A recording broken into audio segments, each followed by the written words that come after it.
Hello students, I am Ashish Chawla, maths lecturer in resonance adventure limited. आज हम discuss करने वाले हैं one shot video on surface area volume and statistics. क्योंकि class 10 के सीबीएसई टर्म 2 एग्जाम होने वाले हैं तो एक रिवीजन की बहुत सख्त ज़रूरत है, तो इसके लिए हम ये वीडियो आपके लिए लेके आए हैं। तो चलिए स्टार्ट करते हैं for the very first topic, that is surface area and volume. ठीक है, तो सबसे पहले हम इस पर कुछ इंपॉर्टेंट फॉर्मूलेज हैं जो हमें पता होने चाहिए, उनको अपन डिस्कस कर लेंगे। फिर मेनली जो क्लास 10 पे पढ़ाया जाता है वो पढ़ाया जाता है combination of solids and conversion of solids. First term आपका बेटा डिलीट हो चुका है, वो नहीं आएगा क्वेश्चन। ठीक है, only combination and conversion of solids पे ही क्वेश्चंस आएंगे। ठीक है, लेकिन उसके लिए आपको पहले बेसिक फॉर्मूलेज पता होने चाहिए। ठीक है, पहले अपन उसको डिस्कस कर लेते हैं। सबसे पहले बात करते हैं क्यूबॉइड की। ठीक है, क्यूबॉइड का आप एक एग्जांपल ले सकते हो, जैसे कि आपकी जो नोटबुक होती है that is in the shape of a cuboid. आपका पेंसिल बॉक्स हो गया या रूम हो गया, ये सब एक क्यूबॉइड की शेप में होते हैं। ये क्यूबॉइड का शेप बना हुआ है which is having some length. इसकी कुछ ना कुछ लेंथ होती है, कुछ ना कुछ ब्रेथ होगी, कुछ ना कुछ हाइट होगी, वो इस तरह का होगा। ठीक है, इसकी जितनी भी फेसेस होती है वो रेक्टेंगुलर होती हैं। ठीक है, और रेक्टेंगल का एरिया हम बड़े अच्छे से जानते हैं, that is length into breadth करके अपन इस तरह से निकालते हैं। ठीक है, तो टोटल सरफेस एरिया पहले बात करते हैं लेटरल सरफेस एरिया की। लेटरल सरफेस एरिया का मतलब होता है जो हमारा जैसे रूम है उसकी जो 4 वॉल्स होंगी उसे हम लेटरल सरफेस एरिया बोलेंगे, यानी साइड सरफेसेस। तो उसका एरिया होता है बेटा 2 टाइम्स ऑफ बी एच, ये wall that is B H, एक ये वॉल है, सामने दूसरी वॉल है, दोनों का एरिया सेम होगा तो ट्वाइस बी एच। और ये वॉल दैट इज एल और ये एच, ये एल एच, इसके सामने वाली wall that is L H, तो that is twice L H. 2 common ले लिया हमने, तो ये इसको अपन एरिया ऑफ 4 वॉल्स भी बोलते हैं। ठीक है, ये सामने की 2 वॉल और ये सामने की 2 वॉल, इस तरह से।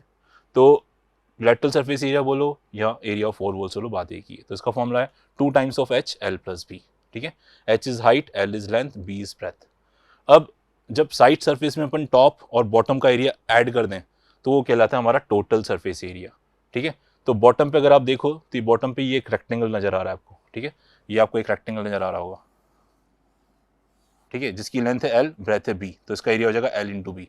तो जैसा बॉटम है वैसा ही टॉप है, तो 2 एल बी हमने और ऐड कर दिया, 2 times of L B add कर दिया लेटरल सरफेस एरिया में, तो वो बन गया टोटल सरफेस एरिया।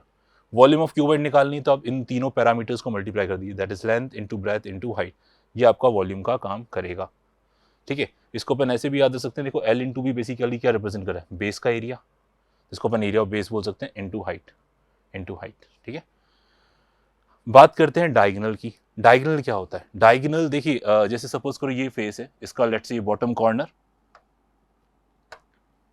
ये इसका बॉटम कॉर्नर, लेट्स से इस वॉल का ये बॉटम कॉर्नर, और इसकी जो अपोजिट वॉल है उसका ये टॉप कॉर्नर। इसको अगर आप ज्वाइन कर दो तो ये इसका डायगोनल कहलाता है। ठीक है, डायगोनल का formula under root of L square plus B square plus H square, ये आप 9 पे पढ़ चुके हो। और ये सबसे मैक्सिमम पॉसिबल लेंथ होती है which can be placed inside the cube, ये सबसे बड़ी लेंथ है जो कि क्यूबॉइड के अंदर रखी जा सकती है बेटा। ठीक है, चलिए आगे बढ़ते हैं, बात करते हैं क्यूब की। क्यूब एक तरह का स्पेशल टाइप ऑफ क्यूबॉइड होता है जिसमें आपकी लेंथ, ब्रेथ और हाइट सब सेम होती है, और उसको हमने इक्वल टू एक्स माना है। तो जो हमने अभी सारे फॉर्मूलेज पढ़े, जो अभी तक हमने सारे फॉर्मूले पढ़े है ना, टोटल सरफेस एरिया का, लेटरल सरफेस एरिया का, वॉल्यूम का और length of the diagonal of the cuboid, उसमें आप क्या करो, एल बी एच की जगह क्या रख दो, सिंपल एक्स रख दो, तो ये आपको मिल जाएगा टोटल सरफेस एरिया 6x²। आप ये समझ सकते हो कि जो हमारा क्यूब होता है उसकी सारी डायमेंशन सेम होती है, तो यानी इसके जितने भी फेसेस होंगे वो स्क्वायर शेप में होंगे। तो अगर हम बात करें क्यूब में 6 फेसेस होंगे तो टोटल एरिया हो जाएगा 6x², क्योंकि एक स्क्वायर का एरिया होता है x², तो टोटल सरफेस एरिया हो जाएगा 6x²। 4 वॉल्स की बात करें तो 4 स्क्वायर्स हो गए, तो एक स्क्वायर का एरिया x², तो 4 वॉल्स का एरिया, सॉरी 4 स्क्वायर का एरिया 4x² हो जाएगा। ठीक है, वॉल्यूम की बात करें तो length into breadth into height that is x into x into x, that is x³, ये हो जाएगा। डायगोनल की बात करें that is √3 times of x हो जाएगा। सिंपल, हमें कुछ नहीं करना था, लेंथ ब्रेथ और हाइट की जगह x पुट करना था, तो ये क्यूब की फॉर्मूले अपने आप ड्राइव हो जाते हैं, that is √3 time the side. ये आपको याद रखने हैं फॉर्मूले। चलिए आगे बढ़ते हैं, next question, no sorry next solid that is cylinder. Cylinder जैसे कि आप देख सकते हो, जो सिलेंडर की अपन एग्जाम्पल है। ठीक है, जैसे हमारे जो कर्टन्स होते हैं, कर्टन की जो रोड होती है that is in the shape of a cylinder. ठीक है, रोलर होता है, ठीक है, that is in the shape of a cylinder. पानी की बॉटल्स होती हैं that is in the shape of a cylinder. Okay, so इस तरह का फिगर होता है, इसमें टॉप और बॉटम सरफेस सर्कल होती है जिसका रेडियस अपने r मान रखा है, और ये जो दोनों सरफेसेस हैं इनके बीच का जो डिस्टेंस है उसे हमने h मान रखा है। तो यहाँ पे हमारे पास दो पैरामीटर्स हैं, एक है रेडियस और एक है हाइट। ठीक है, अब बात करते हैं कर्व्ड सरफेस। अब देखो यहाँ पे जो सरफेस होती है वो कर्व्ड इन नेचर होती है, जबकि क्यूबॉइड में जो सरफेस थी वो फ्लैट थी, इसलिए वर्ड यूज़ किया था लैटरल सरफेस। यहाँ पे जो सरफेस है वो कर्व्ड है, इसलिए यहाँ पे हम यूज़ करेंगे curved surface area. Side surface जो है वो कर्व्ड है, तो इसलिए हमने बोला कर्व्ड सरफेस एरिया। ठीक है, तो कर्व्ड सरफेस एरिया का फॉर्मूला हम ऐसे याद रखते हैं, बेस का perimeter that is 2 pi R into height, ऐसे याद रखना है, बेस का perimeter into height that is 2 pi R H. Total surface area कैसे निकालोगे, कर्व्ड सरफेस एरिया में टॉप और बॉटम का एरिया ऐड कर दीजिए तो वो total surface area. Sir top पे एक सर्कल है that is pi are square, bottom पे एक सर्कल है that is pi are square, तो कर्व्ड सरफेस एरिया में that is 2 pi R H में टॉप और बॉटम ऐड कर दिया that is 2 pi are square, फिर 2 पाई आर हमने कॉमन निकाल लिया, बचा एच प्लस आर, तो ये इसका एरिया हो गया।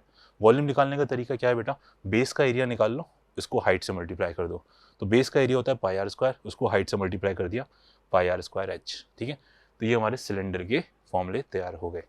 आगे बढ़ते हैं। नेक्स्ट जो हमारा सॉलिड आता है बेटा वो कौन है। ठीक है, कौन क्या होता है, ठीक है, कौन के अपन एग्जांपल ले सकते हैं, बर्थडे कैप हो गई, आइसक्रीम कौन हो गया। ठीक है, they are the example of कौन। इसमें जो होता है एक तरह का पिरामिड कह सकते हैं, क्योंकि यहाँ बॉटम पे एक सरफेस है, टॉप पे एक पॉइंट है, तो इसको हम पिरामिड बोलेंगे। ठीक है, तो नीचे एक सर्कल है तो उसका कुछ ना कुछ रेडियस होगा। अच्छा, ये इस वर्टेक्स कहलाता है, ये सर्कल का सेंटर है, इनको जो लाइन कनेक्ट करिए बेटा ये हाइट कहलाएगी, और ये वर्टेक्स को सर्कमफ्रेंस पे कोई पॉइंट है वो इसको कनेक्ट करेगा तो वो कहलाएगी स्लांट हाइट। स्लांट यानी टेढ़ी, है ना, हाइट तो है लेकिन टेढ़ी, तो इसको बोलेंगे स्लांट हाइट। तो ये एक राइट एंगल ट्राइंगल फॉर्म कर रहा होता है, तो इसमें पाइथागोरस थ्योरम लग जाती है हमारी, that is L square equal to H square plus R square. ये फॉर्मूला भी हमें बहुत काम आएगा। ठीक है, इसको भी आप लिख लीजिए, है ना, जो एल स्क्वायर है is equals to H square plus R square होगा। ठीक है, ये फॉर्मूला भी आपको काम आने वाला है क्योंकि ये एक राइट एंगल ट्राइंगल फॉर्म कर रहा होता है। बात करते हैं कर्व्ड सरफेस। अगेन इसका जो साइड सरफेस है वो एक कर्व्ड इन नेचर है, तो यहाँ पे भी हम फॉर्मूला यूज करते हैं कर्व्ड सरफेस एरिया। तो कर्व्ड सरफेस एरिया का फॉर्मूला था पाई आर एल। ध्यान रखें बेटा यहाँ पे एल यूज है नॉट एच, एल यूज है दैट इज स्लांट हाइट। बात करते हैं टोटल सरफेस एरिया की। अगेन कर्व्ड सरफेस एरिया में टॉप और बॉटम का एरिया ऐड कर दो। टॉप पे तो सर पॉइंट है, पॉइंट का तो कोई एरिया होता ही नहीं है। बॉटम पे एक सर्कल है that is pi are square, तो पाई आर एल में पाई आर स्क्वायर ऐड कर दिया, पाई आर कॉमन निकाल लिया, ब्रैकेट में एल प्लस आर बच गया। ठीक है, बात करते हैं वॉल्यूम की। वॉल्यूम का फॉर्मूला आप एक तरह से सिलेंडर के वॉल्यूम से याद रख लीजिए। सिलेंडर का वॉल्यूम था पाई आर स्क्वायर एच, तो आप ऐसे याद रखो कि जो कोन का जो वॉल्यूम है वो 1/3 होगा सिलेंडर का वॉल्यूम। तो पाई आर स्क्वायर एच का ये सिलेंडर का वॉल्यूम है, उसका 1/3 कर दो तो ये वॉल्यूम ऑफ कोन हो जाएगा। ठीक है, जहाँ आर रेडियस है, एच हाइट है और एल क्या है, स्लांट हाइट है। तीनों में रिलेशनशिप क्या है ये हमें याद रखना है। इस पॉइंट को हम वर्टेक्स बोलते हैं। ठीक है, चलिए ये कोन के बारे में डिस्क्रिप्शन हुआ, आगे बात करते हैं बेटा। बात करते हैं स्फेयर की। ठीक है, स्फेयर का आप एग्जाम्पल दे सकते हो, जैसे फुटबॉल हो गया, बास्केटबॉल हो गया, शॉर्ट पुट हो गया, ठीक है, लेदर बॉल हो गई, ये सब हमारे क्या है, स्फेयर हैं। ठीक है, स्फेयर में सिर्फ एक ही पैरामीटर होता है दैट इज रेडियस। अगर हमें रेडियस पता है तो हम सब चीज़ें बता सकते हैं। ठीक है, यहाँ पे स्फेयर के केस में टोटल सरफेस एरिया और सरफेस एरिया दोनों सेम होते हैं that is equal to 4 pi are square. ठीक है, बात करते हैं वॉल्यूम की। ठीक है, वॉल्यूम का फॉर्मूला होता है 4/3 पाई आर क्यूब। ठीक है, फिलहाल आपको याद रखना है, ये कैसे आए आप आगे चढ़ के पढ़ोगे। ठीक है, फिलहाल हमें सिर्फ फॉर्मूला को याद रखना है। ठीक है, total surface area 4 pi are square, volume 4/3 pi R cube. अब स्फेयर को जब आप हाफ कट कर दोगे तो you will get a hemisphere. तो हम क्या करेंगे, उस समय फॉर्मूला को भी आधा कर देंगे, अब देखो यहाँ पे क्या है कि इस केस में स्फेयर में आप देख रहे हो टोटल सरफेस एरिया और कर्व्ड सरफेस एरिया सेम आ रहा है ना। टोटल सरफेस एरिया और जो कर्व्ड सरफेस एरिया वो सेम है। वो इसलिए आ रहा है क्योंकि इसकी जो साइड सरफेसेज है वही टोटल सरफेस एरिया का काम करेगी। क्यों, क्योंकि टॉप और बॉटम पे केवल पॉइंट है, एक तरह से देखा जाए तो टॉप और बॉटम पे पॉइंट है, और पॉइंट का तो एरिया होता ही नहीं कुछ, तो इसलिए टोटल सरफेस एरिया और कर्व्ड सरफेस एरिया सेम होगा यहाँ पे। क्लियर है। बात करते हैं हेमिस्फीयर की। जैसा मैंने कहा कि हेमिस्फीयर के केस में हम फॉर्मूला को जस्ट हाफ कर देंगे। देखिए आपको दिखेगा भी सही, ये हेमिस्फीयर है, हमने स्फीयर को आधा कर दिया है, देख सकते हो कि इसका रेडियस आर है बेटा, है ना। तो जैसे मैंने बात करी थी कि इसका जो कर्व्ड सरफेस एरिया है जस्ट हाफ हो जाएगा, वहाँ पे 4 पाई आर स्क्वायर था, यहाँ पे जस्ट 2 पाई आर स्क्वायर हो गया। वहाँ पे वॉल्यूम 4/3 पाई आर क्यूब थी, यहाँ पे वॉल्यूम 2/3 पाई आर क्यूब हो गई। लेकिन यहाँ पे टोटल सरफेस एरिया चेंज हो जाएगा। वो इसलिए चेंज हुआ क्योंकि आप देखो जब हम इसको हेमिस्फीयर को हमने देखा, ये तो उसका हो गया कर्व्ड सरफेस एरिया, ये कर्व्ड सरफेस एरिया। बॉटम का तो देखो कोई एरिया है ही नहीं, और टॉप सरफेस पे आपको एक सर्कल नजर आ रहा है, ठीक है। पहले एक पॉइंट था, जबकि स्फीयर बनाया था तो टॉप पे एक पॉइंट था, इस बार क्या है, कट करने पे एक सरफेस क्रिएट हो गई है, तो इसका अभी तो एरिया काउंट करोगे आप, इसलिए curved surface area that is 2πr²। ये टॉप की सरफेस πr² दोनों को ऐड कर दिया 3πr²। तो यहाँ पे CA से और TA से अलग होता है हेमिस्फीयर के केस में, स्फीयर के केस में सेम था, ठीक है। इस चीज का हमें ध्यान रखना है, ठीक है बेटा। चलिए आगे बढ़ते हैं नेक्स्ट। तो अब आते हैं हम क्वेश्चंस पे, ठीक है। तो जैसा मैंने आपसे कहा था कि दो तरह के मेनली क्वेश्चंस पूछे जाएंगे, एक कन्वर्जन, ठीक है, कि एक सॉलिड को मेल्ट करके दूसरे में कन्वर्ट कर दिया, ऐसे कुछ क्वेश्चंस होंगे उस पर बेस्ड, और होगा दूसरा कॉम्बिनेशन ऑफ सॉलिड्स के ऊपर। कन्वर्जन में सिर्फ हमें एक ही चीज का ध्यान रखना है, जब भी आप एक सॉलिड को मेल्ट करके दूसरे में कन्वर्ट करते हैं तो वॉल्यूम सेम रहता है बेटा, है ना, बस यही ध्यान रखना है, बाकी क्वेश्चन अपने आप होगा। चलिए सॉल्व करते हैं। तो पहला क्वेश्चन है हमारा बेटा, 3 cubes with side 3, 4 and 5 are melted to form a single cube. Whose diagonal is 12√3. Then find the side of the cube. Okay, देखो हमारे पास 3 क्यूब्स हैं जिनकी साइड्स का रेशियो 3:4:5 दे रखा है। तो ये मैंने पहले 3 क्यूब्स बना लिए ऑफ डायमेंशंस 3, 4 एंड 5। इन तीनों को मेल्ट करके मैंने एक बड़ा सा क्यूब बना लिया जिसकी साइड फिलहाल ये मान लेता हूँ, है ना। ये रेशियो दे रखा था तो यानी मान लेते 3x, 4x और 5x इनकी साइड्स हो गई, ठीक है। अब इसने कहा कि हमने इन तीनों को मेल्ट करके इसमें कन्वर्ट कर दिया है। तो मैंने जैसे कहा था कि जब भी मेल्ट करके एक सॉलिड को दूसरे में कन्वर्ट करेंगे तो वॉल्यूम्स रिमेन सेम। तो इन तीनों का जो वॉल्यूम होगा, इसका वॉल्यूम क्या होगा सर, साइड का क्यूब। तो 3x का आप क्यूब कर दीजिए प्लस 4x का क्यूब कर दीजिए प्लस 5x का क्यूब कर दीजिए। इसकी साइड a है तो इसका a का क्यूब कर दिया हमने। तो 3x का क्यूब सर 27x क्यूब होता है, 4x का क्यूब सर 64x क्यूब होता है, ये हो जाएगा 125x cube equal to a cube. तो 27 प्लस 64 प्लस 125 ये हो जाएगा आपका 216x cube which is equal to a cube. तो यहाँ से a की वैल्यू हो जाएगी cube root of 216 x cube that is equal to 6x, ठीक है।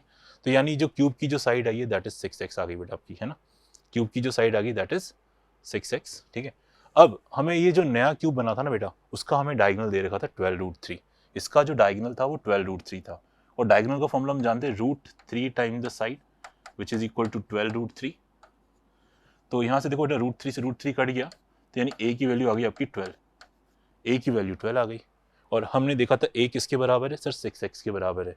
तो इसलिए हम कहेंगे इन दोनों को मिला के कि a की वैल्यू 6x है, तो 6x equal to 12, so the value of x is 2। x की वैल्यू बेटा 2 आ चुकी है। और हमसे क्वेश्चन में क्या पूछा जा रहा था, इसको ध्यान से देख लेना, आपसे पूछा क्या जा रहा है, आपसे पूछा जा रहा है find the sides of the cubes. तो हमारी क्यूब की साइड थी 3x, 4x and 5x। Unit का ध्यान रखना 3x सेंटीमीटर, क्योंकि यहाँ पे सेंटीमीटर दे रखा था। यूनिट्स जरूर लिखें। x की वैल्यू अपन कितनी निकाल चुके हैं 2, तो यहाँ पे x की जगह 2 डाल दो। 3 × 2 यानी कि 6 सेंटीमीटर, 4 × 2 यानी कि 8 सेंटीमीटर, 5 × 2 यानी कि 10 सेंटीमीटर। तो इसलिए इसका हमारा आंसर आ जाएगा 6 centimetre, 8 centimetre and 10 centimetre. Units का जरूर ध्यान रखें, जो भी आपके आंसर्स आ रहे हैं उनको आप अंडरलाइन जरूर करें। ये फाइनल आंसर है, यूनिट्स का जरूर ध्यान रखें, यूनिट्स दे रखी तो यूनिट जरूर लिखें। फाइनली आंसर को इस तरह से ब्लॉक में बना दें, ये आपका फाइनल आंसर है। That is side of the cubes are 6 centimetre, 8 centimetre and 10 centimetre, ठीक है। सब्जेक्टिव पेपर है इस बार, तो हमें सब चीज़ों का ध्यान रखना पड़ेगा। रिप्रेजेंटेशन बहुत अच्छे से होनी चाहिए, कोई काटा फीसी नहीं होनी चाहिए, ठीक है ना। बहुत अच्छे से आप काम करें, जहाँ यूनिट से उनको मेंशन करें प्रॉपर वे में, जो फॉर्मूला यूज़ हो रहा है उनको भी अच्छे से आप लिखें, ठीक है। चलिए मेरे ख्याल से समझ में आ गया होगा, आगे बढ़ते हैं बेटा। नेक्स्ट क्वेश्चन हमारा ये है, water is flowing through a cylindrical pipe of internal diameter 2 centimetre into a cylindrical tank of base radius 40 centimeter at the rate 0.4 meter per second. Determine the rise in the level of the water in the tank in half an hour. Okay, ठीक है। ये question बहुत ही बहुत frequent पूछा जाता है, ठीक है। बहुत ही अच्छा क्वेश्चन है, देखिए कैसे करेंगे इसको। यहाँ पे भी हमें वाटर फ्लो हो रहा है थ्रू अ सिलेंड्रिकल पाइप, ठीक है बेटा। तो ये हमने एक सिलेंड्रिकल पाइप बना लिया, इसमें से वाटर फ्लो हो रहा है, सही है। इसका इंटरनल डायमीटर 2 है। देखो क्वेश्चन ध्यान से पढ़ लेना, डायमीटर दे रखा है बेटा यहाँ पे, यानी इसका रेडियस कितना हो गया 1 centimetre, 1 centimetre into a cylindrical tank. Again यहाँ से जो पानी जा रहा है वो एक सिलेंड्रिकल टैंक में जा रहा है, ठीक है। और उस सिलेंड्रिकल टैंक का रेडियस कितना है 40। तो रेडियस देखो, इस बार रेडियस दे दिया इसने, डायमीटर नहीं दिया है ना, ध्यान से पढ़ लेना क्या दे रखा है। फिर इसमें जो पानी जा रहा है वो पानी का जो रेट है वो 0.4 मीटर पर सेकेंड है, यानी यहाँ से जो पानी जा रहा है वो जा रहा है 0.4 मीटर पर सेकेंड की स्पीड से। ये स्पीड हो गई हमारी, स्पीड ऑफ द वाटर। अब इसने बोला कि इसमें पानी determine the rise in the water level in half an hour, यानी टाइम 1/2 आवर्स में। देखो यहाँ से पानी फ्लो होता जा रहा है, तो आफ्टर 1.5 आवर्स तो पानी का लेवल यहाँ पे कितना हो जाएगा, है ना, धीरे धीरे। क्योंकि देखो यहाँ से जब पानी आएगा तो पानी इसमें गिरेगा, तो यहाँ पे पानी भरता जाएगा। तो आफ्टर 1/2 आवर्स पानी का लेवल कितना हो जाएगा, ये क्वेश्चन है। लेट्स से इतना हो गया, ये आपसे पूछा जा रहा है। ये हाइट बताओ कितनी है, ठीक है, ये हाइट बताओ। तो चलिए करते हैं इस क्वेश्चन को, है ना। सबसे इंपॉर्टेंट देखो यहाँ पे ये चीज़ है कि यूनिट सबसे इंपॉर्टेंट प्ले करता है रोल यूनिट का, है ना। आप क्वेश्चन को सॉल्व करने से पहले जो भी यूनिट्स हैं उनको सेम बना लीजिए। डिस्टेंस है तो लेट्स से उसको मीटर में अज्यूम कर लीजिए, सब मीटर में होने चाहिए। अगर टाइम है तो लेट्स से ऑल सब आवर्स में होने चाहिए, ऐसा नहीं कोई मिनट में, कोई सेकंड्स में, कोई आवर्स में, या कोई डिस्टेंस जो है कुछ मीटर में आ रहा है, कुछ सेंटीमीटर में आ रहा है, कुछ किलोमीटर में आ रहा है। ऐसा नहीं कि हम डायरेक्ट सॉल्व करना स्टार्ट कर दें, पहले आप यूनिट्स को सेम बना लीजिए क्वेश्चन को सॉल्व करने से पहले, सही है। चलिए, तो मैं इस क्वेश्चन को सॉल्व करने से पहले यूनिट्स को सेम बनाऊंगा। यहाँ पे मुझे दिख रहा है सेंटीमीटर, सेंटीमीटर, ये मीटर नज़र आ रहा है, ये आवर है, ये सेकंड है, ठीक है। तो कुछ ना कुछ तो करना पड़ेगा, ठीक है। तो अपन क्या करते हैं, ये सेंटीमीटर है, ये सेंटीमीटर है, इसको भी सेंटीमीटर बना लेते हैं। ये जो स्पीड है ना 0.4 मीटर पर सेकंड, इसको भी अपन सेंटीमीटर में कन्वर्ट कर लेते हैं, है ना। तो स्पीड जो थी वो थी 0.4 सेंटीमीटर पर सेकंड, सॉरी मीटर पर सेकंड थी। अब इस मीटर को सेंटीमीटर बनाना है तो मैंने क्या किया, इसको 100 से मल्टीप्लाई कर दिया। जैसे मैंने इसको 100 से मल्टीप्लाई किया तो ये हो जाएगा 40 सेंटीमीटर पर सेकंड, ठीक है। ये 40 सेंटीमीटर पर सेकंड हो गई। तो यानी हमारा जो है अब सब सेंटीमीटर में दिख रहा है, सेंटीमीटर सेंटीमीटर सेंटीमीटर। अब बात करते हैं सर, यहाँ पे आवर्स आ रहा है और यहाँ पे सेकंड आ रहा है। अब यहाँ तो इस सेकंड को आवर में कन्वर्ट कर लो या इस आवर को सेकंड में कन्वर्ट कर लेते हैं। अपन एक काम करते हैं, इस आवर को सेकंड बना लेते हैं। तो 1/2 आवर्स को मिनट में बनाया तो 60 से मल्टीप्लाई किया, मिनट्स को सेकंड में बनाया तो 60 से और मल्टीप्लाई कर दिया। तो 60 × 60 3600 हो गया। 3600 को डिवाइड किया 2 से तो 1800 सेकंड्स। तो अब देखो हमने यूनिट्स सबकी सेम बना ली है।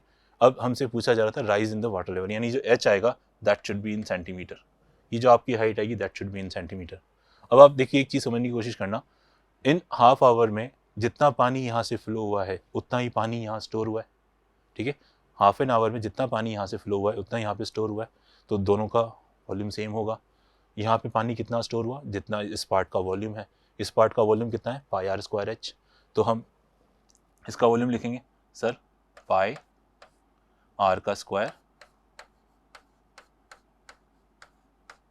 इंटू h, h हमें निकालना है। इतना पानी यहाँ पे स्टोर हुआ है। अब यहाँ से पानी कितना फ्लो हुआ है वो भी अपन कैलकुलेट कर लेते हैं। तो देखो ये भी एक तरह का सिलेंडर है, अपन ऐसे याद रखते हैं कि कैसे करना है। ये भी एक तरह का सिलेंडर है, सिलेंडर का वॉल्यूम हमें निकालना है। अपन तो सोचते हैं पाई r² h फॉर्मूला, तो r तो हमें दे ही रखा है। अब h कैसे निकालें, h का मतलब बेसिकली डिस्टेंस हुआ, एक तरह से समझो आप, डिस्टेंस हुआ। डिस्टेंस का फॉर्मूला क्या होता है सर, स्पीड इंटू टाइम होता है। स्पीड हमें पता है, टाइम हमें पता है, बस हो गया काम। तो पानी यहाँ से कितना फ्लो हुआ, दैट इज पाई r का स्क्वायर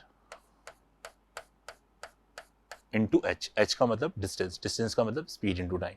स्पीड कितनी हमारी 40 और टाइम कितना है 1800, ठीक है। बस इन दोनों को इक्वल करना है, h आ जाएगा आपका, ठीक है। अब देखिए मैंने ना ये भी ध्यान रखते हैं, कई बच्चे क्या करते हैं, इसको पूरा कैलकुलेट करेंगे 22/7 रख के, पूरा बड़ा सा वैल्यू आएगा, कैलकुलेट करेंगे, फिर इसको भी कैलकुलेट करेंगे, फिर h निकालने के लिए फिर इस बड़ी सी क्वांटिटी को इससे डिवाइड करेंगे। मैं ऐसा नहीं करूँगा, आप इन दोनों को आमने सामने रखें, ठीक है। बहुत सारी चीज़ें अपने आप ही कैंसिल हो जाएंगी, आप देखोगे कैलकुलेशन बड़ी आसान हो रही है। ठीक है, तो देखिए बेटा, सबसे पहले सर ये पाई से पाई कैंसिल, सबसे पहले तो सर ये 40 से 40 भी कैंसिल हो रहा है, बढ़िया। और सर ये देखो, ये 0 से एक 0 कैंसिल हो गया, 180 को 4 से डिवाइड करो, 180 को 4 से डिवाइड किया तो आया 45। ठीक है, तो ये हाइट आ गई 45। अब यूनिट क्या आएगी बेटा, ध्यान रखना, यूनिट क्या आएगी, सेंटीमीटर, क्योंकि हमने सबको सेंटीमीटर में कन्वर्ट कर दिया था। तो देखिए बड़े आसानी से प्यार से क्वेश्चन सॉल्व हो चुका है। आंसर को हमेशा ब्लॉक में रखें, यूनिट्स का बहुत ध्यान रखें, यूनिट्स को सेम बनाना पड़ेगा, डायग्राम अच्छे से बनाइए, नीट एंड क्लीन। ठीक है, कैलकुलेशन बहुत ही नीट एंड क्लीन होनी चाहिए। ठीक है, आंसर ब्लॉक में होना जरूरी है, यूनिट्स का ध्यान बहुत रखना है। ठीक है, सॉल्व करने से पहले यूनिट्स को सेम कर लीजिए। आई थिंक, मेरे ख्याल से आगे बढ़े, चलिए नेक्स्ट क्वेश्चन पे आते हैं बेटा। नेक्स्ट क्वेश्चन हमारा देखिए क्या कह रहा है, there is a girl empty a cylindrical bucket full of sand, ठीक है, of base radius 18 and height 32 on the floor to form a conical heap of sand. If the height of this conical heap is 24, then find its slant height, correct up to 1 place of decimal. Okay.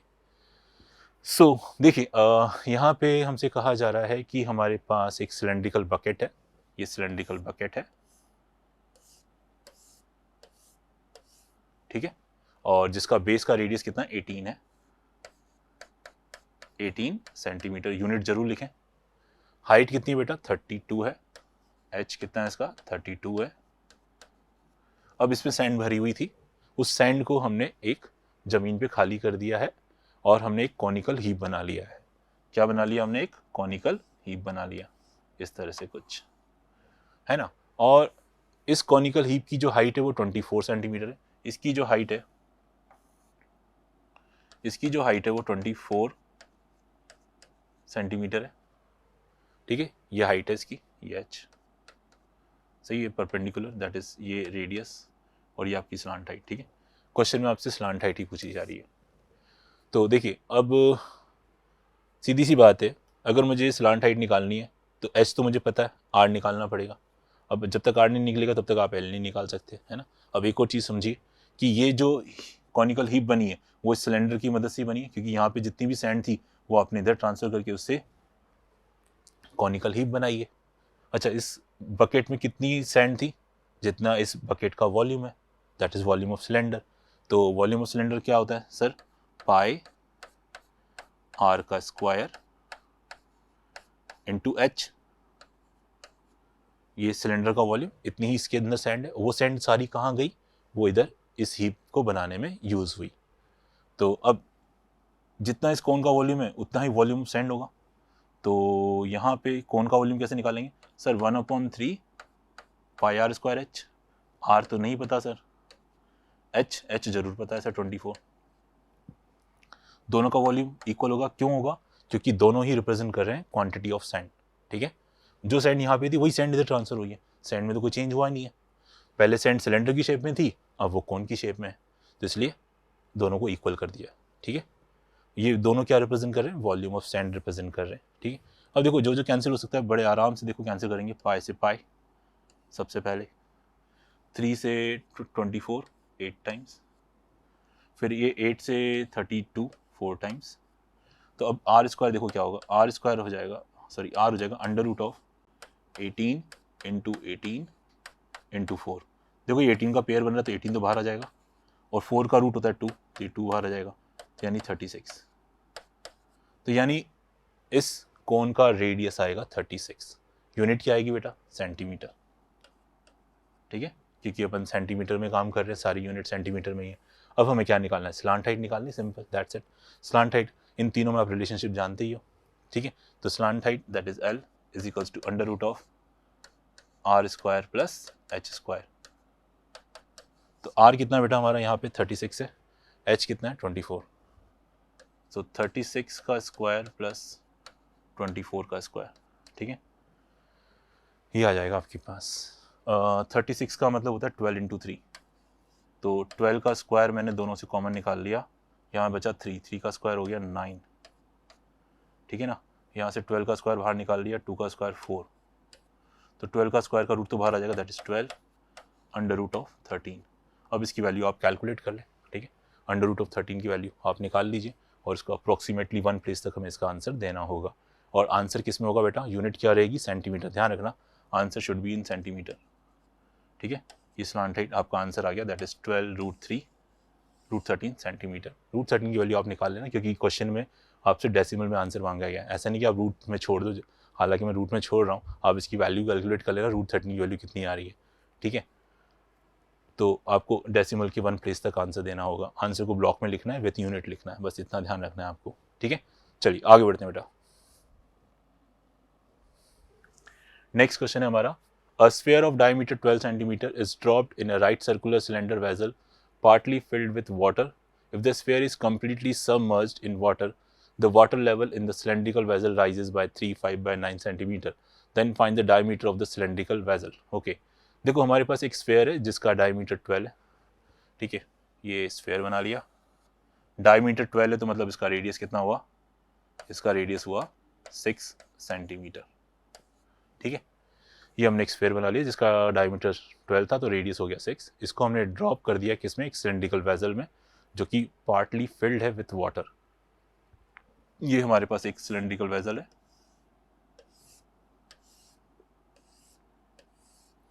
ठीक है। Let's say वो यहां तक field है, कितना field है ये नहीं पता, पार्टली फिल्ड है ना। और find the water level in the cylindrical vessel rises by 3, 5 by 9। Okay, तो देखो जब हमने इस स्फीयर को इसके अंदर डाला तो पानी का लेवल राइज हो गया। पहले पानी का लेवल यहाँ तक था, और जैसे ही हमने इस स्फीयर को उठा के यहाँ डाल दिया, ये स्फीयर को हमने यहाँ डाल दिया, तो इसको डालने की वजह से पानी का लेवल धीरे धीरे राइज होगा। ये पानी का लेवल राइज हो गया। ये पानी का लेवल राइज क्यों हुआ है, इस स्फीयर को डालने की वजह से, क्योंकि यहाँ पे जो पानी था उसको किसने ऑक्यूपाई कर लिया, स्फीयर ने कर लिया ऑक्यूपाई, और जो ये पानी था वो ऊपर खिसक गया। तो ये पानी का लेवल पहले जो यहाँ था वो यहाँ पहुँच गया, और ये लेवल आपको दे रखा है क्वेश्चन में, कितना है ये 3, 5 by 9 सेंटीमीटर, ठीक है। आपको फाइंड करना है diameter of the cylindrical vessel, इसका डायमीटर निकालना, ध्यान रखना रेडियस नहीं डायमीटर। तो मान लेते हैं इसका रेडियस कितना है, r है। इसको अपन हाइट नाम दे देते हैं, ठीक है। अब वापस से वही सेम कंसेप्ट देखिए, यहाँ पे भी वही कन्वर्जन वाला क्वेश्चन ही है एक तरह से देखा जाए तो आप देख सकते हो कि इस स्फीयर को हमने इसके अंदर डाला जिसकी वजह से ये पोर्शन क्रिएट हुआ। तो इन दोनों पोर्शन का वॉल्यूम, इस पोर्शन का और इसका, दोनों का वॉल्यूम सेम होगा। क्यों, क्योंकि ये किसकी वजह से क्रिएट हुआ, इस स्फीयर की वजह से क्रिएट हुआ है, तो इन दोनों पोर्शन का वॉल्यूम सेम होगा। तो इसका वॉल्यूम कितना होगा सर, 4/3, स्फीयर का वॉल्यूम सब जानते हैं 4/3 पाई r का क्यूब, ठीक है। अच्छा, इस पोर्शन को अगर आप ध्यान से देखो तो ये एक तो सिलेंडर ही तो है, ये भी सिलेंडर ही तो है, ध्यान से देखो इसको, ये सिलेंडर ही तो है एक तरह का, ठीक है, जिसका रेडियस वही r है और हाइट 3, 5 by 9 होगी। तो सिलेंडर का वॉल्यूम कितना होता है सर, पाई r का स्क्वायर और h, 3, 5 by 9, तो 9 3 जा 27, 27 + 5 32, तो 32/9। अब देखिए जो कैंसिल हो सकता है उसको कैंसिल करने की अपन कोशिश करते हैं। सबसे पहले पाई से पाई, फिर उसके बाद 4 से 32 8 टाइम्स, उसके बाद ये 3 से 6 2 टाइम्स, फिर ये 2 से 8 4 टाइम्स, फिर यहाँ से 2 से काटा 3 टाइम्स, ये 2 टाइम्स, फिर वापस 2 से काटा 3 टाइम्स, ये 1 टाइम, ये तो कट गया पूरा। अब हमारे पास फाइनली यहाँ पे 3 × 3 बचा हुआ है, इधर 9 बचा हुआ है, तो 3 × 3, देखो और कुछ तो नहीं बचा हुआ ना, बस 3 × 3 बचा हुआ है, और ये 9 है, 9 इधर आके मल्टीप्लाई इक्वल टू r का स्क्वायर। तो यानी r हो जाएगा हमारा √3 × 3 × 9, ये पेयर बन गया 3 का, तो ये 3 बाहर, 9 का √3 होता है, तो 9 आ गया। तो रेडियस इज 9, रेडियस 9, यूनिट क्या रहेगी बेटा, सेंटीमीटर रहेगी। लेकिन ध्यान रखना बच्चे यहाँ पे छोड़ देंगे, है ना, ये नहीं पढ़ेंगे कि डायमीटर निकालना था, इसलिए मैं कह रहा हूँ क्वेश्चन को ध्यान से पढ़ लेना, बहुत गड़बड़ कराते हैं, ठीक है ना। तो डायमीटर निकालना था, तो डायमीटर सर वो हो जाएगा 2 times the radius, that is 2 times of radius कितना निकाला हमने सर 9, तो 2 इंटू 9 दैट इज 18 सेंटीमीटर। इसको आप ब्लॉक बना देना ताकि आंसर जब भी हो ब्लॉक में बनाइए, ठीक है, उसको एग्जामिनर को पता चलेगा हाँ आपने बिल्कुल आंसर सही निकाला है। एक बार तो आंसर चेक ही कर लेगा सही निकाला नहीं निकाला, ठीक है ना। तो बस यही कि देखिए चीज़ें आमने सामने रखने से बड़ा आसानी से काम हो रहा है, वो जो चीज़ें कैंसिल होंगी वो कैंसिल हो जाएंगी, नहीं तो अदरवाइज बच्चे इतनी बड़ी वैल्यू कैलकुलेट करेंगे पहले तो, फिर है ना आर स्क्वायर निकालने के लिए फिर ये इसको इससे डिवाइड करेंगे। जो आमने सामने देखो बड़ा आराम से काम हो रहा है, कुछ भी नहीं करना पड़ा। क्वेश्चन को सॉल्व करने से पहले यूनिट्स का ध्यान रख लेना है, ठीक है, यूनिट सेम होनी चाहिए, ऐसा नहीं कोई सेंटीमीटर कोई मीटर में दे रखा हो। नेक्स्ट है हमारा नेक्स्ट क्वेश्चन है a solid cylinder of diameter 12 centimetre height 15 centimetre is melted and recast into 12 toys.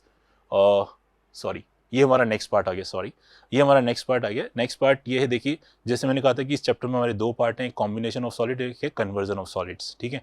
Conversion of solid अपन पढ़ चुके है ना, बात करते हैं कॉम्बिनेशन ऑफ सॉलिड्स की। देखिए हम रियल लाइफ में बहुत सारी ऐसी चीज़ें देखते हैं जो कि कॉम्बिनेशन ऑफ सॉलिड से मिलकर बनी होती है, ठीक है। फॉर एग्जाम्पल जैसे अपन एक बात करें कि एक मेडिसिन कैप्सूल की बात करें, ठीक है, कैप्सूल अगर आपने देखा हो तो कुछ इस तरह का दिखाई देता है, ये कैप्सूल कुछ इस तरह से दिखाई देगा, ठीक है, ये मेडिसिन कैप्सूल है। तो it is a combination of solid. आप देख सकते हो कि ये सर ये एक सिलेंडर और दो हेमिस्फीयर से मिलकर बना है। देखो इसको मैं ब्रेक करूं तो ये कुछ ऐसा नजर आएगा आपको, ठीक है, नहीं तो ये एक मेडिसिन कैप्सूल है जो कि कॉम्बिनेशन ऑफ सॉलिड है। किस किस से बना है सर, एक सिलेंडर से और दो हेमिस्फीयर से मिलकर बना है, ठीक है ना। तो हम रियल लाइफ में बहुत सारे ऐसे एग्जाम्पल देखेंगे जो कि कॉम्बिनेशन ऑफ सॉलिड्स होंगे, तो वहाँ पे हमें उनका सरफेस एरिया भी निकालना पड़ेगा, उनका वॉल्यूम भी निकालना पड़ेगा। लेकिन उससे पहले हमें इंडिविजुअल सॉलिड्स के सरफेस एरिया वॉल्यूम पता होने चाहिए, वो हम ऑलरेडी डिस्कस कर चुके हैं, ठीक है ना। तो उन्हीं की मदद से हम इनके भी सरफेस एरिया और वॉल्यूम निकाल सकते हैं, ठीक है ना। देखिए सरफेस एरिया हम यहाँ पे वही चीज़ें काउंट करते हैं सरफेस एरिया में जो हमें विजिबल होती है, ऐसा नहीं कि हम सारी सरफेस काउंट करते हैं। जैसे अगर मैं इस कैप्सूल की बात करूं तो मुझे सरफेस कौन कौन सी नज़र आ रही है, मान लेते कि इसका रेडियस आर है और सिलेंडर की हाइट एच है, तो अगर मैं देखूं मुझे कौन कौन सी सरफेस दिख रही है, तो मुझे एक तो ये सरफेस दिख रही है, इस हेमिस्फीयर का कर्व्ड सरफेस एरिया, वो कितना होता है सर 2πr² होता है। इसका भी मुझे कर्व्ड सरफेस एरिया दिख रहा है, इसका कर्व्ड सरफेस एरिया कितना होता है 2πr² होता है। अच्छा इसका सिलेंडर का कर्व्ड सरफेस एरिया भी दिख रहा है, वो कितना होता है 2πrh होता है। ये तो हो गया इसका टोटल सरफेस एरिया। नहीं तो कई बार बच्चे सोचते हैं कि सर हेमिस्फीयर का तो टोटल सरफेस एरिया तो 3πr² होता है, आपने तो 2πr² लिखा है। बेटा ये सरफेस जो है ना ये हमें दिख नहीं रही, क्यों, क्योंकि ये दोनों सरफेस आपस से ओवरलैप हो चुकी हैं, इसलिए। सेम वे हियर, ये जो दोनों सरफेस हैं, ये दोनों सरफेस ये आपस में ओवरलैप हो चुकी है, हमें दिखाई नहीं दे रही है ना। आपको तो स्ट्रक्चर कुछ ऐसा नजर आएगा सीधे सीधे, ये कुछ ऐसा नजर आएगा सीधे, ठीक है ना, ठीक है। तो ठीक है, ये तो आप देख नहीं सकते सरफेस को, ना टच कर सकते हो, तो हम तो सिर्फ वही सरफेस काउंट करेंगे जो हमें दिख रही होगी। तो इसलिए जो दिख रहा है that is 2πr², 2πrh, 2πr², ये हो गया इस मेडिसिन कैप्सूल का टोटल सरफेस एरिया। क्वेश्चन में आपसे वॉल्यूम भी निकालने के लिए बोलेगा, तो कुछ नहीं, जो जो सॉलिड दिख रहे हैं उन सबकी वॉल्यूम को ऐड कर दो। एक सिलेंडर दिख रहा है, सिलेंडर का वॉल्यूम πr²h, दो हेमिस्फीयर नजर आ रहे हैं, दोनों का वॉल्यूम ऐड कर दो, दैट इज इसका वॉल्यूम कितना होता है 2/3πr³, इसका भी 2/3πr³, दोनों को ऐड कर दीजिए, सबको ऐड कर दीजिए, वो इस पूरे सॉलिड का वॉल्यूम आ जाएगा, ठीक है। I think it is clear. चलिए अब करते हैं इन पे कुछ क्वेश्चंस। बस मेनली ये देखना है आपको सरफेस कौन कौन सी विजिबल है, उन सरफेस को काउंट करके आपका टोटल सरफेस एरिया आएगा, और जो सॉलिड नज़र आ रहे हैं उनका वॉल्यूम आप सबको ऐड कर दीजिए, वो total volume of the object हो जाएगा, ठीक है। चलिए शुरुआत करते हैं।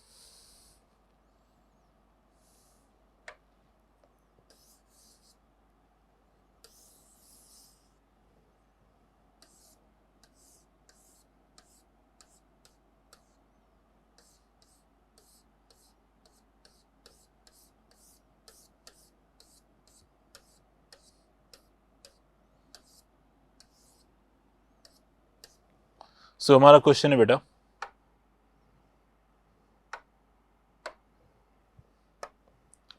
A solid cylinder of diameter 12 centimeter and height 15 centimeter is melted and recast into 12 toys of the shape of a right circular cone mounted on a hemisphere.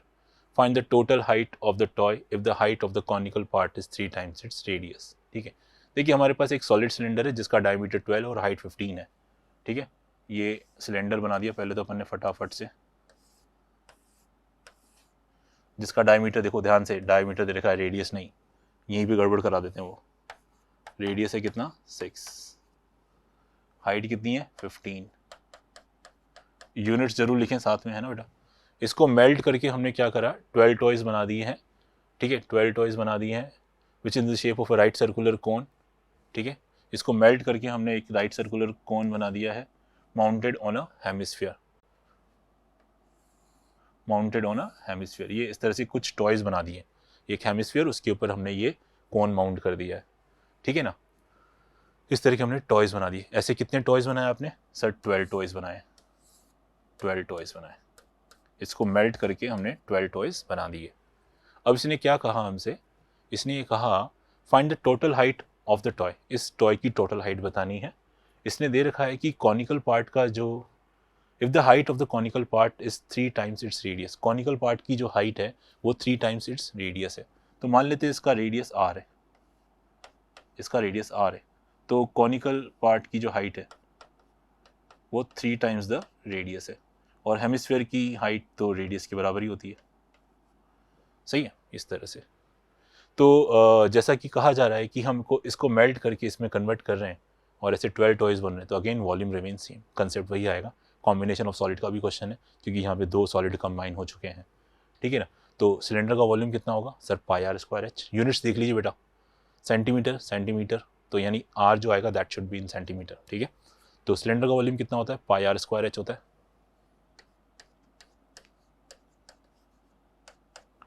अच्छा, यहाँ पे हमारे पास एक कोन है और एक हेमिस्फीयर है, तो दोनों का वॉल्यूम अपन ऐड कर देते हैं, उसको फिर 12 से मल्टीप्लाई करेंगे. ठीक है, कोन का वॉल्यूम कितना होता है sir? 1/3 pi are square H.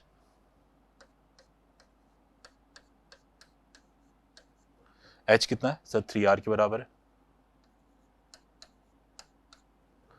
Hemisphere का वॉल्यूम 2/3 पाई आर क्यूब.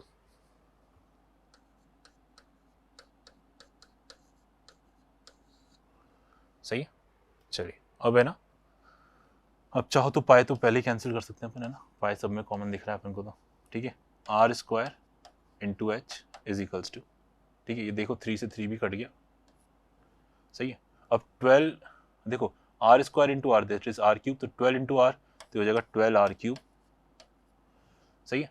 अब 12 को 2/3 से करेंगे, 3 से 12 कट जाएगा 4 टाइम्स, 4 इंटू 2 8, तो प्लस 8r क्यूब आएगा. ये चेक कर ले, सही किया है ना मैंने.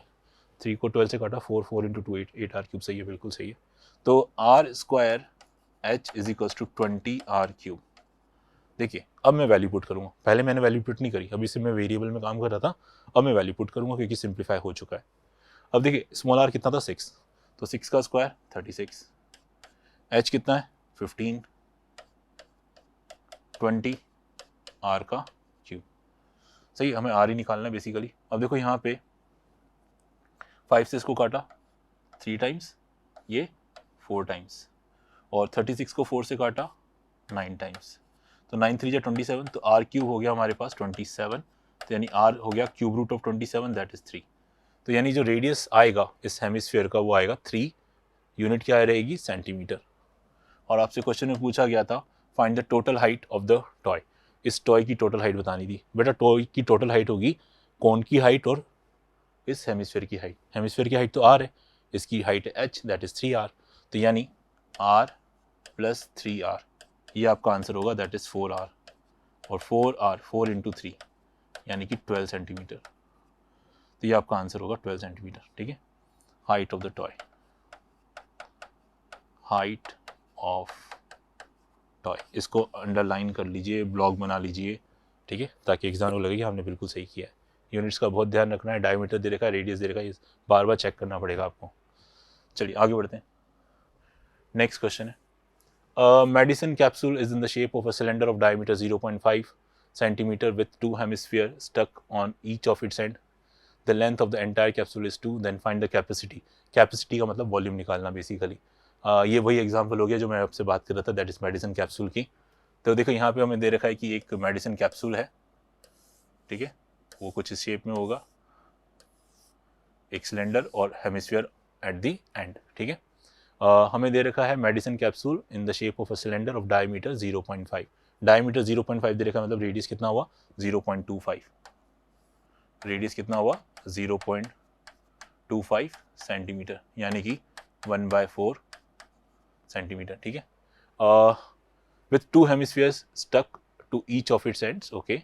The length of the entire capsule is 2, okay. जो इस कैप्सूल की जो एंटायर लेंथ है, यानी कि ये जो लेंथ है टोटल, ये 2 है सेंटीमीटर। देखो ये यहाँ से लेके यहाँ तक का तो डिस्टेंस आपका 0.25 है, यहाँ से लेके यहाँ तक का डिस्टेंस आपका 0.25 है। तो यानी ये जो बीच का जो पोर्शन बचा वो हो जाएगा 2 में से आप 0.25 और 0.25 माइनस कर दीजिए। ये आपकी हाइट ऑफ दिस, ये जो डिस्टेंस है ये आपकी हाइट ऑफ द सिलेंडर हो जाएगी, which is equal to 2 minus 0.25 minus 0.25, so that is 1.5 centimetre. तो ये जो हाइट ऑफ द सिलेंडर है वो हो जाएगी 1.5 सेंटीमीटर, ठीक है बेटा, ये आपकी हो जाएगी। हमसे पूछा जा रहा है कैपेसिटी, कैपेसिटी निकालनी है। तो सिंपल, एक सिलेंडर का volume πr²h, 2 hemisphere, that is 2 hemisphere मिलके एक कंप्लीट स्फीयर बन जाएंगे, दैट इज 4/3 πr³। तो कैपेसिटी का मतलब वॉल्यूम होता है। तो volume of this capsule is, cylinder का वॉल्यूम πr²h, और ये 2 हेमिस्फीयर मिलके बन जाएगा कंप्लीट स्फीयर, तो 4/3 πr³, ठीक है। यहाँ से अपन πr² कॉमन निकाल सकते हैं, ब्रैकेट में रह जाएगा h प्लस 4/3 r, ठीक है। पाई की जगह हम हमेशा 22/7 पुट करेंगे जब तक कुछ कहा नहीं जाता, ठीक है। और r हमारा कितना है, यहाँ पे r है हमारा 1/4, तो 1/4 का स्क्वायर हो गया 1/16। h की जगह हम पुट करेंगे कितना 1.5 का मतलब हो गया 3/2 प्लस 4/3 r। स्मॉल r कितना दे रखा है, स्मॉल r हमें 1/4 दे रखा है, सही है।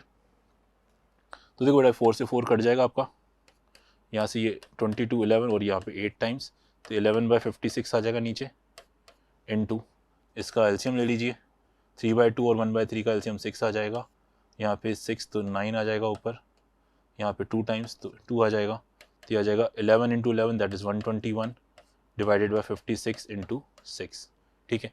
इसको आप सॉल्व कर लीजिए, देखिए आंसर क्या आ रहा है, ठीक है। इसको सॉल्व करने पे आपको जो आंसर मिलने वाला है, ठीक है, इसको जब आप सॉल्व करोगे, ठीक है, इसको आप जब सॉल्व करोगे you will get the answer as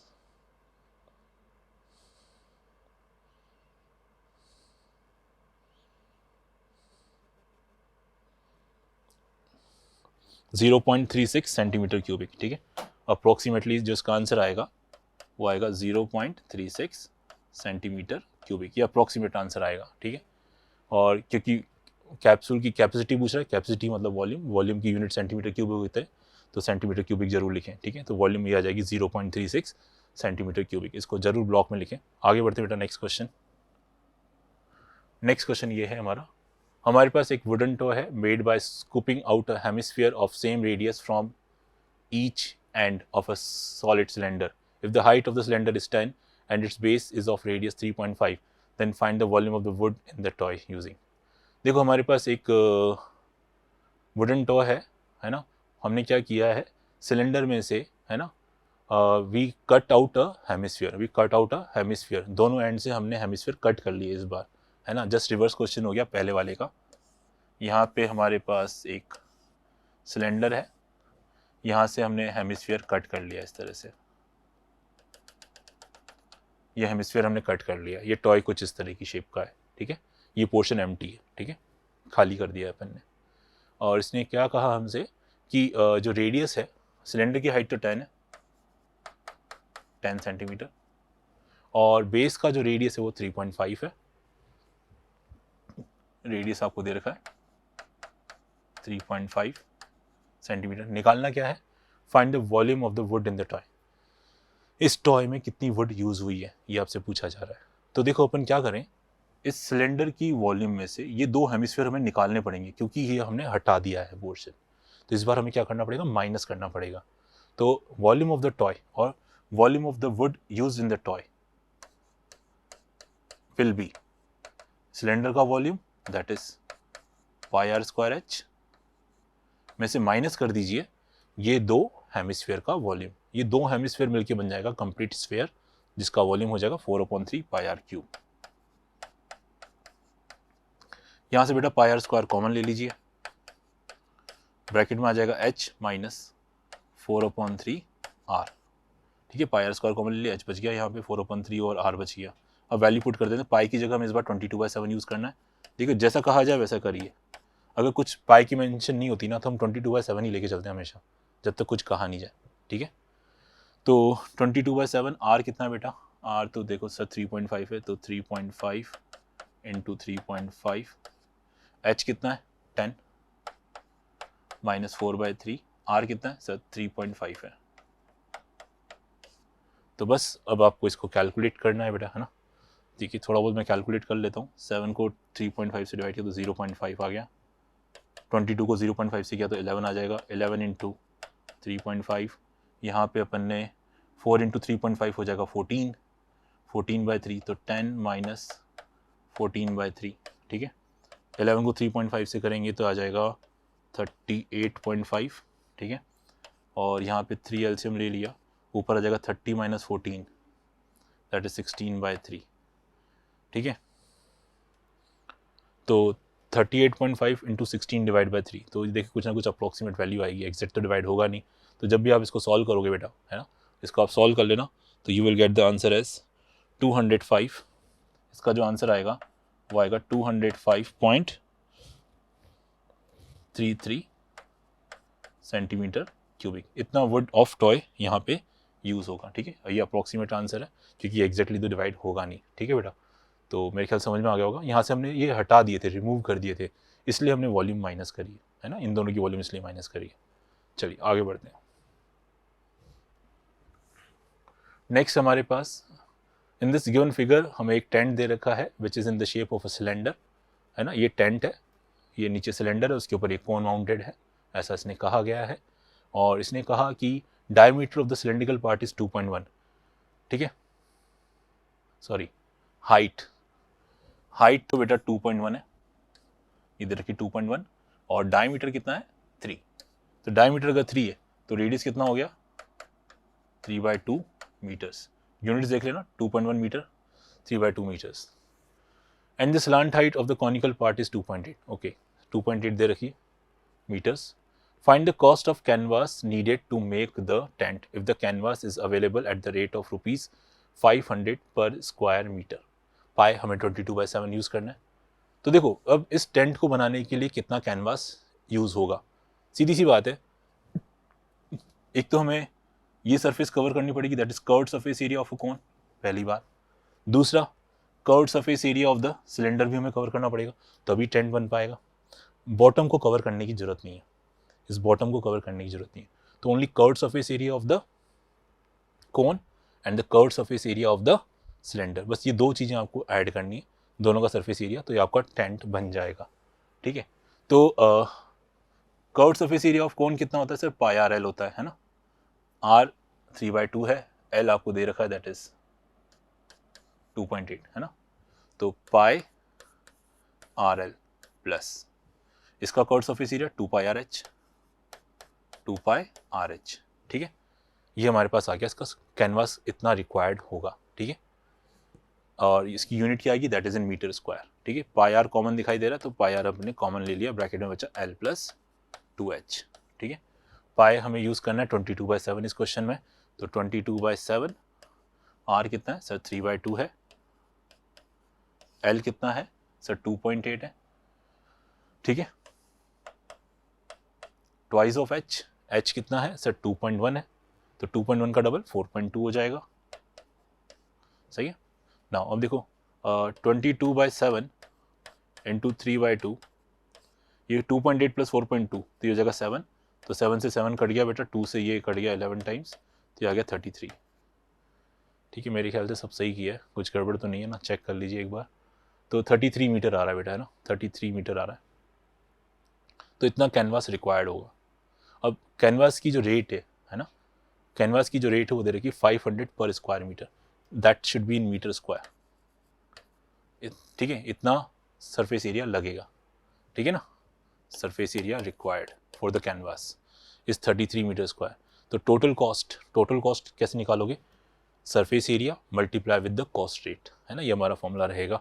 so the total cost must be total cost 33 multiply with the cost rate, so much rupees, ठीक है, सो मच रुपीस। तो इसको जब आप मल्टीप्लाई करोगे, देखो 150 165 और 00, so much rupees are required to make this tent, okay, that is 16,500 rupees। I think मेरे ख्याल से समझ में आ गया होगा आप लोगों को, है ना बेटा। चलिए आगे बढ़ते हैं अपन। ये था हमारा सरफेस एरिया एंड वॉल्यूम पे एक one short revision. Next chapter भी हम डिस्कस करेंगे इसी वीडियो में, दैट इज अबाउट स्टैटिस्टिक्स, ठीक है। तो चलिए हम स्टैटिस्टिक्स से चालू करते हैं। स्टैटिस्टिक्स में देखिए हमें क्या पढ़ना है, पहले तो ये समझ लेते हैं, और क्या पार्ट डिलीट हो चुका है ये आपको पता होगा ऑलरेडी। देखिए बात करें, यहाँ पे हम मीन निकालना सीखेंगे, मीडियन निकालना सीखेंगे, मोड निकालना सीखेंगे, और तीनों में जो रिलेशनशिप है वो हम देखेंगे। मीन के 3 मेथड थे, डायरेक्ट मेथड और अज्यूम मीन मेथड। जो तीसरा मेथड था that is step division method, वो कोर्स से हट चुका है, वो नहीं आएगा आपके। बात करते हैं ओजीव वाला जो पार्ट था, ओजीव के थ्रू हम मीडियन निकालते थे, वो पार्ट भी आपका हट चुका है, वो भी आपका नहीं आएगा, ठीक है। तो ये 2 पार्ट आपके हट चुके हैं, उसके अलावा हम सारी चीज़ें डिस्कस करेंगे। तो चलिए स्टार्ट करते हैं सबसे पहले मीन से। देखिए सेंट्रल वैल्यू निकालने के तरीके हमारे पास 3 होते हैं, एक होता है मीन, एक होता है मीडियन, एक मोड, जो आप क्लास 9 में पढ़ चुके हो, ठीक है। हाँ, यहाँ पे हम ग्रुप्ड डेटा की बात करते हैं क्लास 10 के अंदर। तो सबसे पहले बात करते हैं मीन की। मीन को निकालने के लिए जैसा मैंने कहा हमारे पास 3 मेथड थे, एक था हमारे पास डायरेक्ट मेथड, और एक था हमारे पास शॉर्टकट मेथड, और एक था स्टेप डिवीजन। स्टेप डिवीजन हम नहीं पढ़ेंगे क्योंकि कोर्स में नहीं है। तो पहला था हमारा डायरेक्ट मेथड। डायरेक्ट मेथड के अकॉर्डिंग हम जानते हैं mean equal to summation F X by summation F. यहाँ पे एफ आपकी फ्रीक्वेंसी है और एक्स आपका ऑब्जर्वेशन है, ऑब्जर्वेशन की वैल्यू है। तो आप F into summation F X basically represent करेगा that is sum of observation, और समेशन एफ रिप्रेजेंट करेगा नंबर ऑफ ऑब्जर्वेशन। मीन का बेसिक डेफिनेशन यही होता है, that is sum of observation divided by number of observation, ठीक है, ठीक है। तो ये फॉर्मूला डायरेक्ट मेथड है। तो चलिए इस पे पहले अपन डायरेक्ट क्वेश्चंस करते हैं। सो पहला क्वेश्चन डायरेक्ट है हमारा कि ये हमें एक टेबल दे रखी गई और हमसे बोला जा रहा है कि इसका आप मीन निकाल के दिखाइए, ठीक है। तो चलिए निकालते हैं। तो देखिए सबसे पहले ये टेबल बना लेता हूं मैं इधर। यहाँ पे हमारे मार्क्स है, ये हमारी फ्रीक्वेंसी है, 10 से लेके कहाँ तक जा रहे हैं, 100 तक जा रहे हैं, ओके।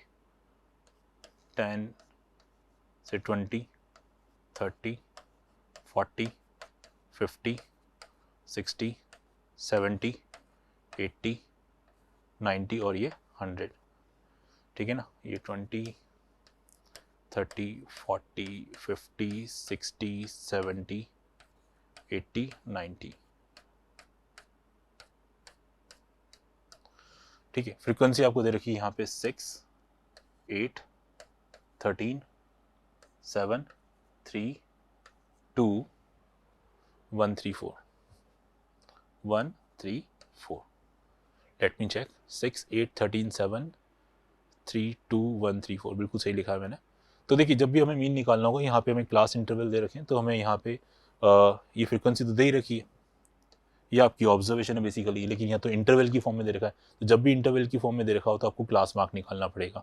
क्लास मार्क कैसे निकालते हैं, upper limit plus lower limit divided by 2 करके, ठीक है। क्लास मार्क का फॉर्मूला अगर आपको नहीं पता तो लिख लीजिए, क्लास मार्क कैसे निकालते हैं, upper limit plus lower limit divided by 2 करके। ये आपकी अपर लिमिट है, ये लोअर लिमिट है, दोनों को ऐड कर दो। 20 + 10 सर 30, 30 का हाफ कर दो, 20 + 10 30, 30 का हाफ कर दिया 15। तो ये आप एक कॉलम बना लीजिए, that is of class mark, जो कि आपका एक्स का काम करेगा। क्लास मार्क कैसे निकालते हैं, upper limit plus lower limit divide by 2 करके। तो ये आ जाएगा बेटा 15, ये आ जाएगा 25, ये आ जाएगा 35, 45, 55, 65, 75, 85, 95, ये आपका x आ गया। ठीक है, अब आप एक कॉलम और बना लीजिए, that is f into x, f into x का। ठीक है, तो ये आपकी ऑब्जर्वेशन आ चुकी है, ये फ्रीक्वेंसी आ चुकी है। Now 6 into 15 that is 90, 8 into 25 that is 200, 13 into 35 कर लीजिए, देखिए कितना आ रहा है। ठीक है, 13 इंटू 35 करोगे तो आएगा आपका 350 में 105 ऐड कर दीजिए। ठीक है ना, 105 ऐड कर दीजिए तो आ जाएगा 455। ठीक है, 455।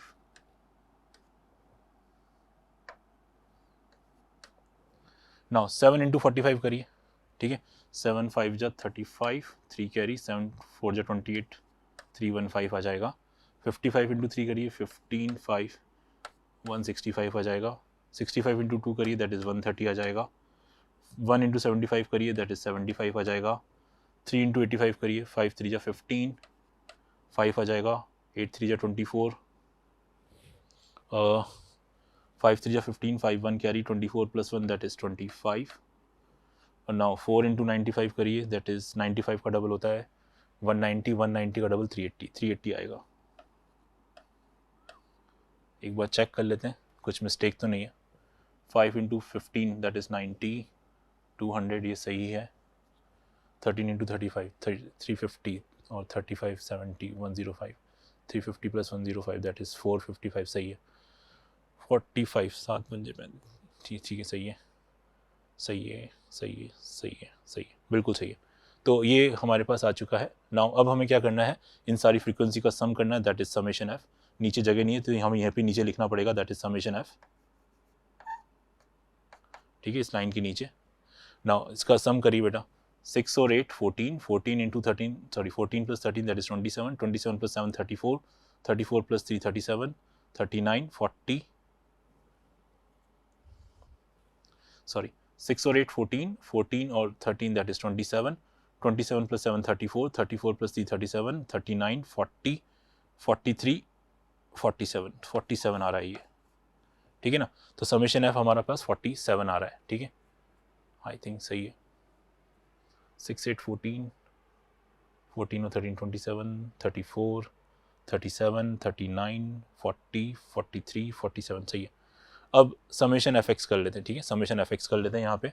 तो यहाँ पे 5 और 5 10 15 20 25 25 summation F x 5 10 15 20 25 sorry 5 10 15 20 25 5 2 carry 9 और 2 11 11 और 5 16 16 और 1 17 17 और 6 23 23 plus 3 26 26 plus 7 that is 33 33 plus 5 38 38 plus 8 that is 46 46 का 6 4 carry 4 और 2 6 6 और 4 10 10 3 13 13 1 14 14 15 15 और 2 17 17 और 3 that is 20 तो that is 2065। तो ये समेशन हमारा 2065 आ रहा है।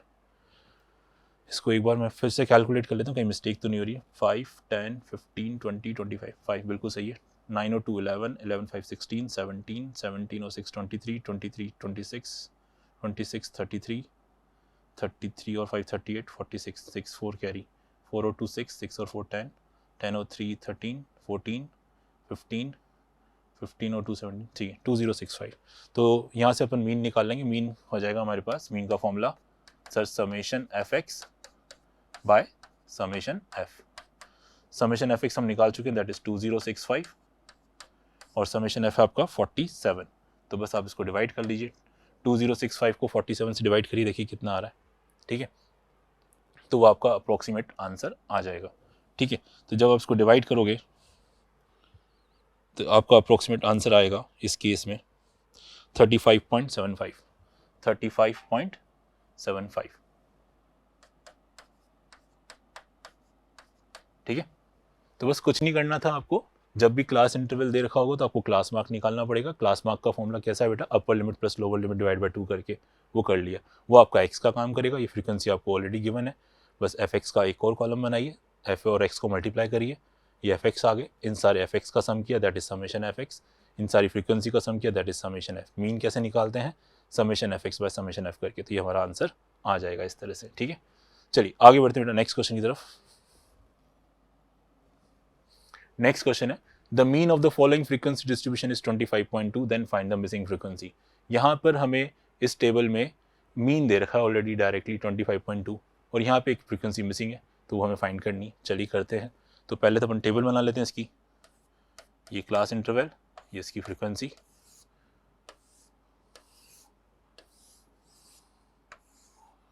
तो 0 से 10, फिर 20, फिर 30, फिर 40 और ये 50।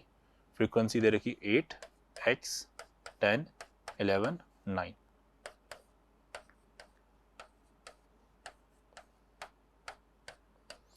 तो यहाँ पे सबसे पहले तो आप क्या करें, क्लास मार्क निकालिए। अभी जैसे मैंने बोला क्लास मार्क कैसे निकालोगे, upper limit plus lower limit divide by 2 करके। तो ये अपर लिमिट, ये लोअर लिमिट, दोनों को ऐड किया, 10 आया, divide by 2 5। 20 plus 10 that is 30, 30 का हाफ 15, 25, 35, 45। ये आ गया हमारे क्लास मार्क जो कि आपका एक्स का काम करेंगे।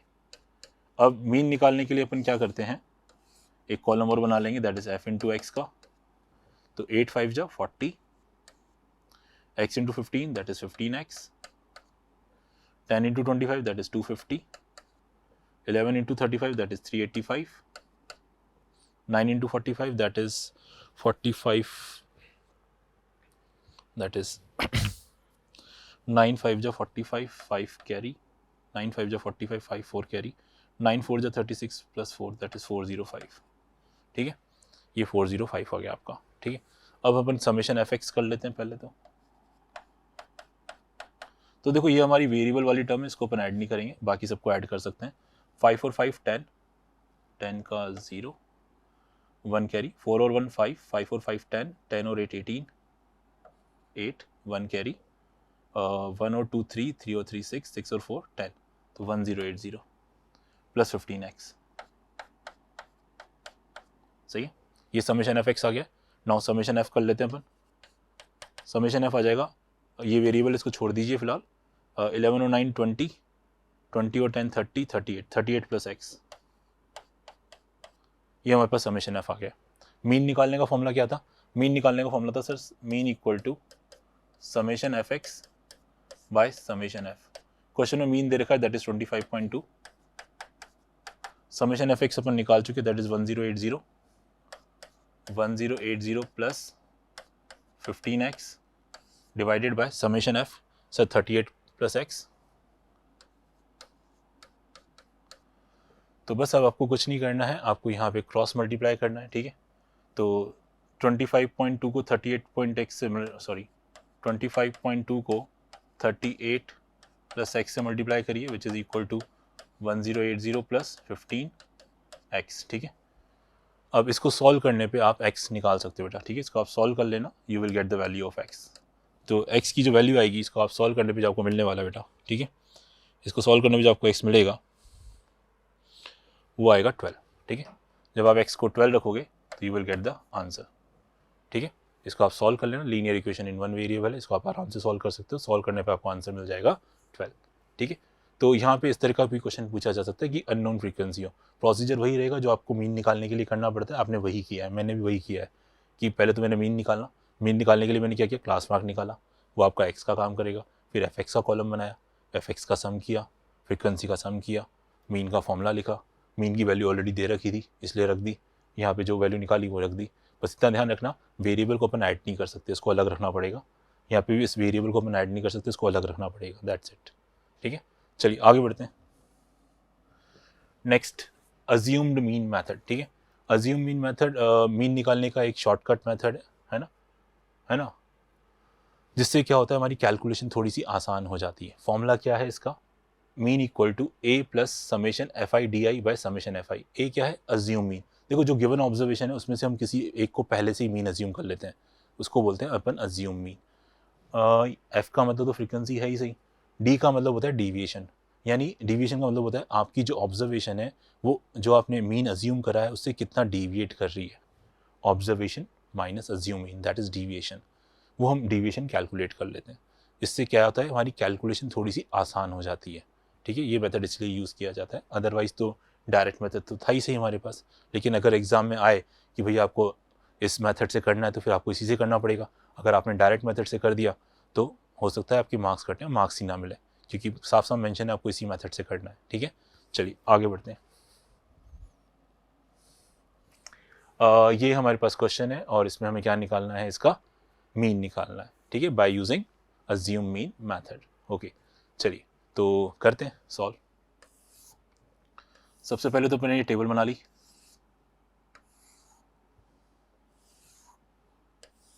ये हमारे क्लास इंटरवल, ये फ्रीक्वेंसी 0 से 60, देन 120, 180, 240, 300, 60, 120, 180, 240। ठीक है, फ्रीक्वेंसी दे रखी है यहाँ पे 22, 35, 44, 25, 24। ठीक है, तो नाउ सबसे पहले देखिए हम क्या करेंगे, क्लास मार्क निकालेंगे। सबसे पहला काम तो वही है, क्लास मार्क निकालने का। क्लास मार्क कैसे निकालते हैं, upper limit plus lower limit divide by 2 करके। तो 0 और 60 को ऐड किया, 60 आया, 60 का हाफ 30, 30, 90, 120, सॉरी 150 आएगा यहाँ पे।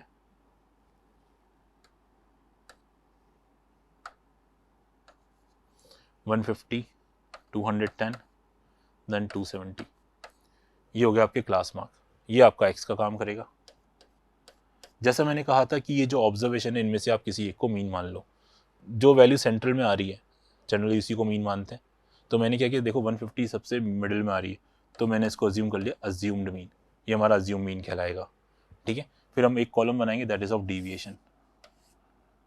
डेविएशन डेविएशन कैसे निकालोगे, ऑब्जर्वेशन में से अज्यूम मीन माइनस करके, ऑब्जर्वेशन माइनस अज्यूम्ड मीन। ठीक है, तो ये हमारी ऑब्जर्वेशन है, उसमें से ये अज्यूम मीन माइनस किया। 30 में से 150 गया तो माइनस का 120, 90 में से 150 गया तो माइनस का 60, 150 में से 150 गया 0, 60, 120। ये आपका डिवीजन आ चुका है। अब अपन क्या करेंगे, एफ इंटू डी का कॉलम बनाएंगे। एफ इंटू डी, फ्रीक्वेंसी को डिवीजन से मल्टीप्लाई करना है। इस फ्रीक्वेंसी को इस डिवीजन से हमें मल्टीप्लाई करना है। चलिए करते हैं। तो देखिए सबसे पहले तो 22 को 12 से करना है। तो 22 को अगर आप 12 से करोगे तो 24 और 24, ठीक है ना, 2640 आएगा माइनस का। ठीक है, माइनस का 2640 आएगा। नाउ फिर 35 को करेंगे 60 से। तो 5 6 जा 30, 3 कैरी, 6 3 जा 18, 210, 2100। ये भी माइनस का, माइनस पॉजिटिव माइनस। ठीक है ना, माइनस 2100। 44 इंटू 0 तो सर 0 ही हो जाएगा ये तो। नाउ 6 इंटू 25, 120 प्लस 120 प्लस 30, 150, तो आ जाएगा 1500। फिर 24 को 12 से करेंगे दोबारा से। 24 को 12 से करना है इस बार। 24 को 12 से किया 8, 48, 4, 2, 288 है ना, दैट इज 288। ठीक है, 12 इंटू 2 148, यस 288, 2880, 2880। ठीक है, ये आ गया हमारे पास। अब हमारे पास देखिए मीन निकालने का जो फॉर्मूला था है ना, मीन का जो फॉर्मूला था that is a plus summation F into D bye summation F. तो ए तो हमने मान रखा that is 150, summation F D, इस एफ डी का अपन सम करेंगे तो that is summation F D. तो देखिए ये दोनों तो आपकी नेगेटिव वाली टर्म्स हैं, तो इन दोनों को तो आपस में ऐड कर लीजिए, इन दोनों को आपस में ऐड कर लीजिए, फिर फाइनली दोनों को अपन सब्ट्रैक्ट कर देंगे। ठीक है ना, चलिए करते, देखो क्या आता है आंसर इसका एक मिनट।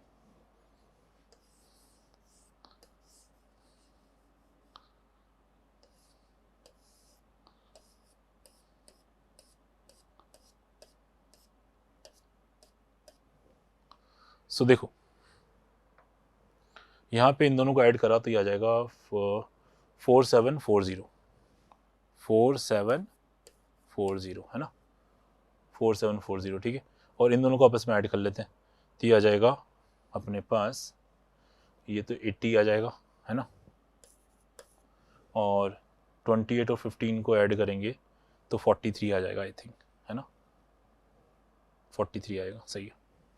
4380, दोनों को माइनस किया, ठीक है, तो 2 और 4 6, 6 में से 360 आ जाएगा, 360। तो यहाँ पे आएगा हमारे पास माइनस का 360, ठीक है ना। तो समेशन एफ डी माइनस का 360 आ चुका है। नाउ समेशन एफ कर लेते हैं हमारे पास, फ्रीक्वेंसी का सम। तो यहाँ पे देखिए 4 और 5 9, 9 और 4 13, 13 और 5 18, 18 और 2 20, 2 कैरी, 2 2 4, 4 और 3 7, 7 और 4 11, 11 और 2 13, 13 और 2 15, तो 150। तो समेशन एफ तो आ गया 150, ठीक है। तो अब बस हो गया हमारा काम। समेशन एफ तो 150 आ रहा है, समेशन एफ डी माइनस 360 आ रहा है। सो माइनस का 360 डिवाइडेड बाय 150, सही है। इसको आप कैलकुलेट कर ली, इसको 0 से 0 काट दिया, 3 से काटा 5 टाइम्स, इसको 3 से काटा 12 टाइम्स, तो 5 को 12 से डिवाइड किया तो 150, 12/2 तो माइनस 2.4 आ जाएगा, माइनस का 2.4, तो ये आ जाएगा 147.6 रफली। तो इसका जो मीन आएगा दैट इज 147.6 आ जाएगा, ठीक है बेटा।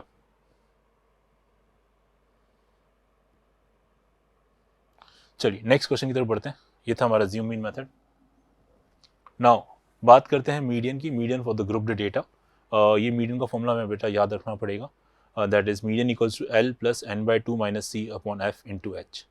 एल कहलाती है हमारी lower limit of the median class, F कहलाती है frequency of the median class, H कहलाती है क्लास साइज, एन होता है सारी फ्रीक्वेंसी का सम, और सी का मतलब होता है क्यूमुलेटिव फ्रीक्वेंसी। क्यूमुलेटिव फ्रीक्वेंसी किसकी? मीडियन क्लास से पहले वाली क्लास की क्यूमुलेटिव फ्रीक्वेंसी, है ना। मीडियन क्लास से जो पहले वाली क्लास होती है उसकी क्यूमुलेटिव फ्रीक्वेंसी को सी बोला जाता है। अब बात कर रहे हैं मीडियन क्लास। मीडियन क्लास बोलेंगे किसको? मीडियन क्लास उस क्लास को बोला जाएगा जिसकी क्यूमुलेटिव फ्रीक्वेंसी n/2 से जस्ट ग्रेटर हो। जिसकी क्यूमुलेटिव फ्रीक्वेंसी क्या हो? n/2 से जस्ट ग्रेटर हो, उसे हम मीडियन क्लास बोलते हैं, ठीक है।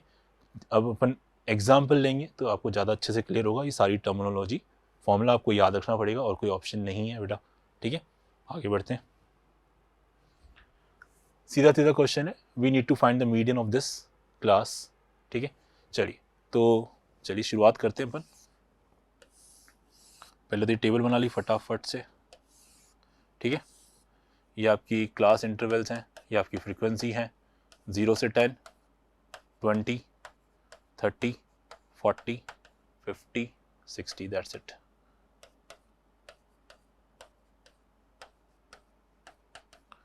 फ्रीक्वेंसी दे रखी है यहाँ पे 5, 10, 20, 7, 8 और 5, ठीक है।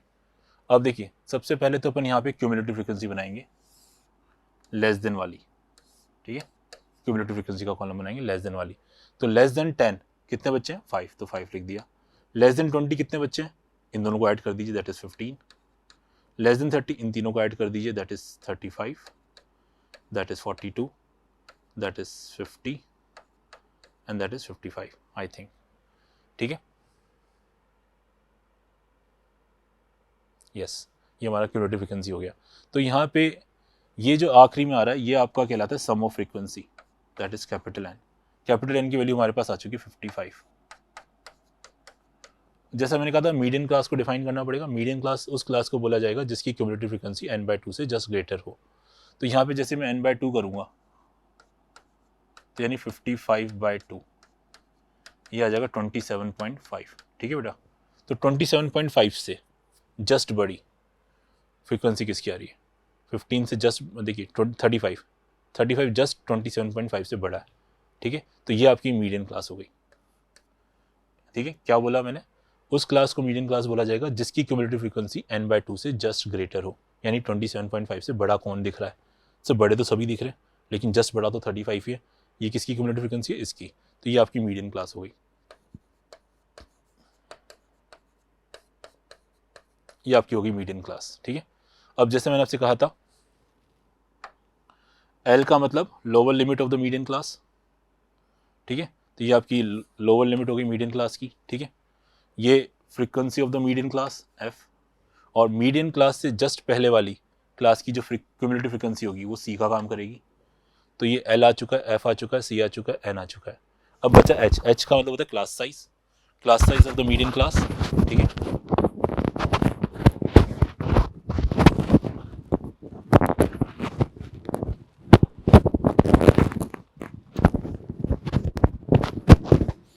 एच का मतलब होता है class size of the median class, ठीक है। तो यहाँ पे आप क्लास साइज देख सकते हो, क्लास साइज का फॉर्मूला होता है हमारा upper limit minus lower limit, है ना, upper limit minus lower limit. तो upper limit minus lower limit 10 minus 0 that is 10। तो क्लास साइज हमारी कितनी है, 10 है। बस अब आपको कुछ नहीं करना, फॉर्मूले में वैल्यू पुट करनी है, तो आपका क्वेश्चन सॉल्व हो जाएगा, क्योंकि अपन सब तो निकाल ही चुके हैं, जिस हमने फॉर्मूले में वैल्यू पुट करनी है। So median is equals to L plus n/2 minus C F upon F into H, ये फॉर्मूला है हमारे पास। L कितना है हमारा सर 20, n/2 कितना निकाला सर 27.5, C कितना निकाला सर 15, F कितना है हमारा 20, H कितना है 10। 10 से 20 कट गया 2 टाइम्स, तो ये हो जाएगा 20 प्लस 27.5 में से 15 गया तो हमारे पास बचेगा 12.5, 12.5 डिवाइडेड बाई 2, तो ये हो जाएगा 20, 12.5 को 2 से डिवाइड किया तो आ जाएगा 6.25, तो ये आ जाएगा 26.25, सही है। तो मीडियन आ जाएगा हमारे पास 26.25, आई थिंक मेरे ख्याल से सही है, ठीक है बेटा। तो ये हमारा आंसर हो जाएगा। सीधे सीधे आपको फॉर्मूला पता होना चाहिए, फॉर्मूले में वैल्यू पता होनी चाहिए, ठीक है, मेरे ख्याल से क्लियर है। देखिए मीडियन निकालने के लिए सबसे पहले आपको क्यूमुलेटिव फ्रीक्वेंसी बनानी पड़ेगी, that is less than. Read करें, ऐसे बच्चे जिनके मार्क्स 10 से कम है 5 बच्चे लिख दिए, ऐसे बच्चे जिनके मार्क्स 20 से कम है ये दोनों ग्रुप 5 और 10 15, इस तरह से लिखते गए हम। फिर ये आखिरी में जो आता है वो सम ऑफ फ्रीक्वेंसी कहलाता है, दैट इज कैपिटल एन। फिर मीडियन क्लास कैसे डिटरमाइन करते हैं, वो क्लास जिसकी क्यूमुलेटिव फ्रीक्वेंसी n/2 से बड़ी हो। 27.5 आ रहा है हमारा n/2, 27.5 से बड़ा हमें 35 नजर आ रहा है, तो ये हमारी मीडियन क्लास हो गई। L is the lower limit of the median class, F is the frequency of the median class. Median class से जो पहले वाली क्लास है उसकी क्यूमुलेटिव फ्रीक्वेंसी को C बोला जाता है। क्लास साइज कैसे निकालते हैं, अपर लिमिट माइनस लोअर लिमिट करके। बस ये सब कुछ हो चुका है, फॉर्मूले में डाल दिया, क्वेश्चन सॉल्व। चलिए आगे बढ़ते हैं,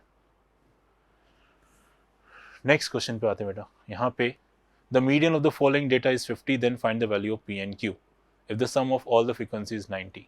यहाँ पे हमें P और Q दो अननोन फ्रीक्वेंसी है, इनकी वैल्यू हमें निकालनी है ना, और हमें दे रखा है कि मीडियन 50 है और फ्रीक्वेंसी का सम भी 90 दे रखा है। तो देखो सबसे पहले तो आप क्या करो, CF का कॉलम बनाइए फटाफट से।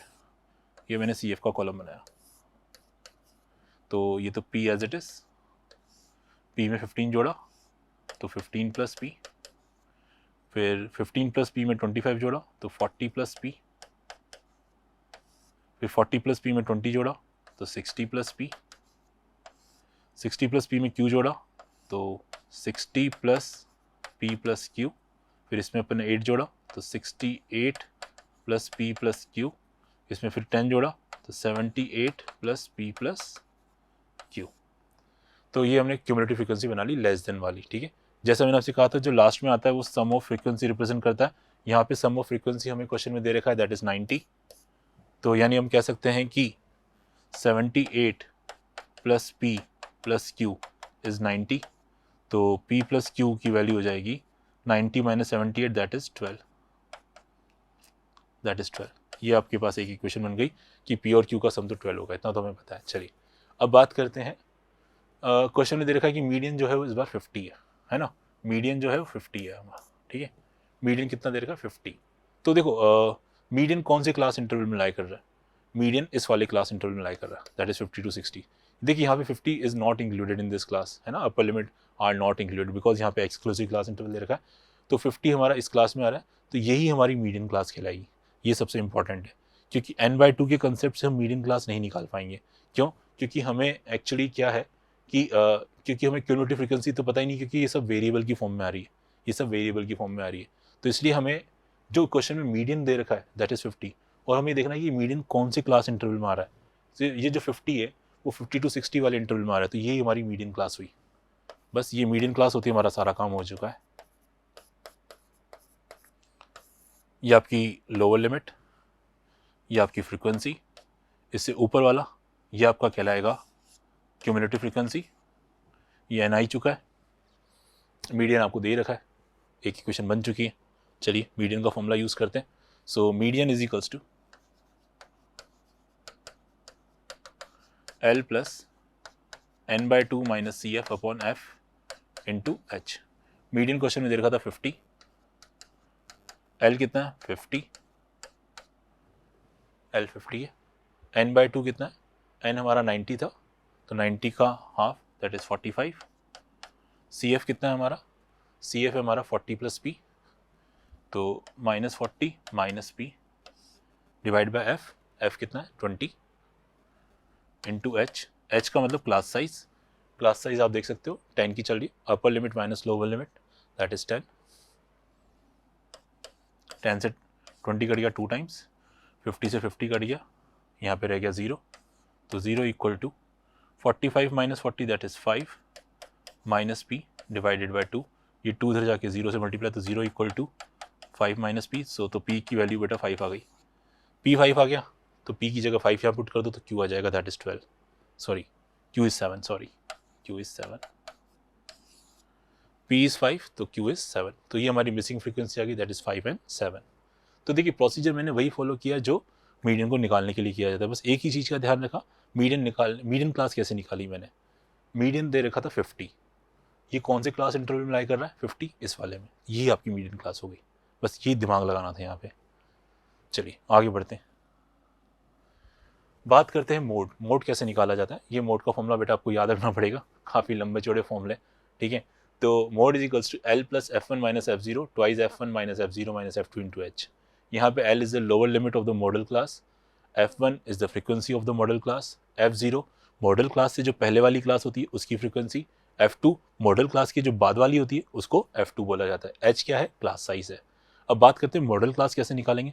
मॉडल क्लास उस क्लास को बोला जाएगा जिसकी फ्रीक्वेंसी, जिस क्लास इंटरवल की फ्रीक्वेंसी सबसे ज़्यादा होगी वो मॉडल क्लास कहलाएगी, ठीक है बेटा। एक एग्जाम्पल लेंगे उससे बहुत अच्छे से क्लियर होगा, फिलहाल फॉर्मूला याद रखना पड़ेगा आपको, है ना। बात करते हैं find the mode of this data. Okay, simple mode निकालना है, बहुत सिंपल क्वेश्चन है, फटाफट से करते हैं। ये हमारी क्लास इंटरवल, ये हमारी फ्रीक्वेंसी 0 से 20, 40, 60, 80,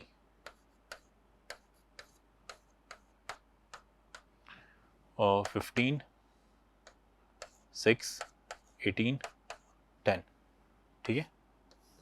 अब जैसा मैंने बोला वो क्लास जिसकी फ्रीक्वेंसी सबसे ज़्यादा है वो हमारी मॉडल क्लास होगी, तो इसमें सबसे ज़्यादा फ्रीक्वेंसी किसकी नज़र आ रही है सर 18, तो ये आपकी मॉडल क्लास हो गई,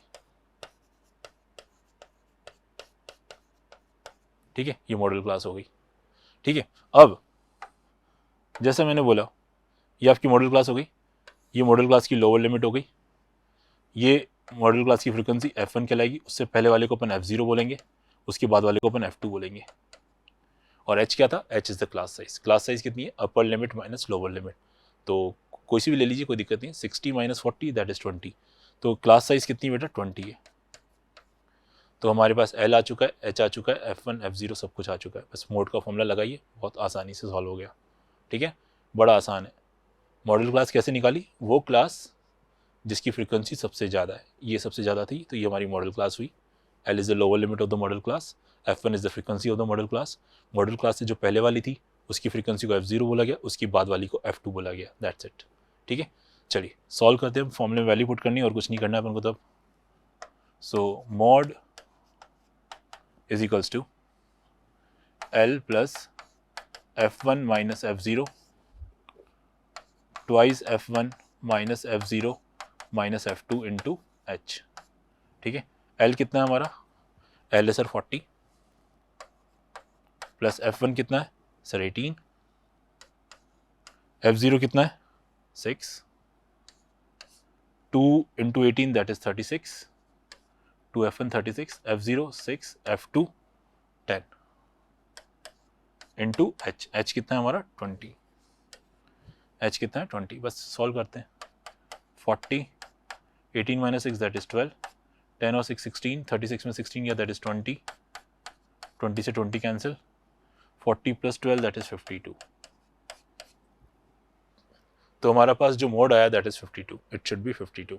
ठीक है, तो बस सिंपल सा है, फॉर्मूला यूज़ करना है, वैल्यूज़ पता होनी चाहिए कौन क्या रिप्रेजेंट करता है, ये अच्छे से आपको डिटेल में पता होना चाहिए। I think it is clear. आगे बढ़ते हैं बेटा नेक्स्ट क्वेश्चन की तरफ। ओके, इसमें अगेन हमें मोड निकालना है। हमें ये दे रखा है कि यहाँ पे मार्क्स दे रखे that is below 10, below 20, below 30, below 40, below 50, below 60। ये these are the number students. Below 40 कितने स्टूडेंट है 57, बिलो 60 कितने स्टूडेंट है 80। इसका हमें मोड निकालना है। तो देखिए अब ऐसा नहीं कि पहले तो इसको अपन को क्या करना पड़ेगा, नॉर्मल टेबल में कन्वर्ट करना पड़ेगा, उसके बाद हम बता पाएंगे कि मॉडल क्लास कौन सी है। इससे डायरेक्टली अपन नहीं बता पाएंगे कि मॉडल क्लास कौन सी है। ठीक है बेटा, तो इसको पहले अपन एक नॉर्मल टेबल में कन्वर्ट करते हैं। देखिए नॉर्मल टेबल में कैसे कन्वर्ट करेंगे,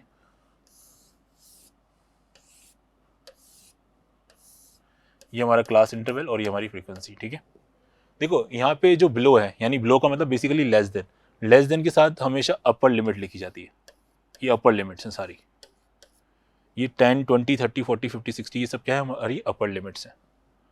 10, 20, 30, 40, 50, 60 ये सब हमारी क्या है, अपर लिमिट्स हैं।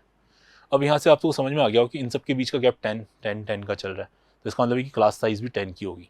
क्योंकि देखो ये 10 से खत्म हुआ है तो ये 10 पे शुरू होगा, ये 20 भी खत्म तो ये 20 पे शुरू हुआ होगा। तो इस तरह से अपन ने इसको क्लास इंटरवल बना लिए। पहला काम तो ये सब क्या है, अपर लिमिट। पहले हमने अपर लिमिट लिख दी, उसको देखे देखे हमने लोअर लिमिट भी लिख दी। ठीक है, अब बात करते हैं फ्रीक्वेंसी। देखो ऐसे बच्चे जिनके मार्क्स 10 से कम आ रहे हैं, 3 बच्चे हैं। 10 से कम का मतलब ये ग्रुप, इसमें 3 बच्चे हैं। ऐसे बच्चे जिनके मार्क्स 20 से कम है, 12 बच्चे हैं। 20 से कम 12 बच्चे, 20 से कम यानी ये दोनों मिला के, तो इन दोनों को मिला के 12 होना चाहिए। यहाँ पे 3 आ चुका है, तो यहाँ पे कितना आएगा 9। सही है, इस तरह से। अब ऐसे बच्चे जिनके मार्क्स 30 से कम है, 27 ऐसे बच्चे जिनके मार्क्स 3 से कम है, तो इन तीनों का टोटल 27 होना चाहिए। इनका 12 हो चुका है तो इसका 15 आएगा। और इसकी भी अपन ट्रिक बना लेते हैं। देखो 3 को एज इट इज कॉपी कर दो पहले तो, फिर इन दोनों का डिफरेंस कितना हुआ 9, इन दोनों का डिफरेंस कितना हुआ 15, इन दोनों का डिफरेंस कितना हुआ बोलो, दैट इज 30। ठीक है, इन दोनों का डिफरेंस कितना हुआ बोलो, 57 और 75 का डिफरेंस कितना हुआ, दैट इज 360, 28 हुआ। और इन दोनों का डिफरेंस कितना हुआ 5 हुआ। तो बस ये आप एज इट इज इसको कॉपी कर लीजिए, 15, 30, 28 और 5। तो ये आपकी नॉर्मल टेबल। सबसे पहले आपको इसको नॉर्मल टेबल में कन्वर्ट करना आना चाहिए। ठीक है, नहीं आता तो करें। ठीक है, जैसे मैंने ट्रिक बता दी, बिलो के साथ हमेशा अपर लिमिट लिखी जाएगी, तो हमने अपर लिमिट लिख दी है। ठीक है, ये 10 पे खत्म हुआ तो ये 10 पे शुरू होगा, ये 20 पे तो 20 पे चालू होगा। तो इस तरह से ये कंप्लीट हो गया। फिर कैसे रीड किया, ऐसे बच्चे जिनके मार्क्स 10 से कम थे, 3 बच्चे थे, तो 10 से कम मतलब ये ग्रुप हुआ, इसमें 3 बच्चे।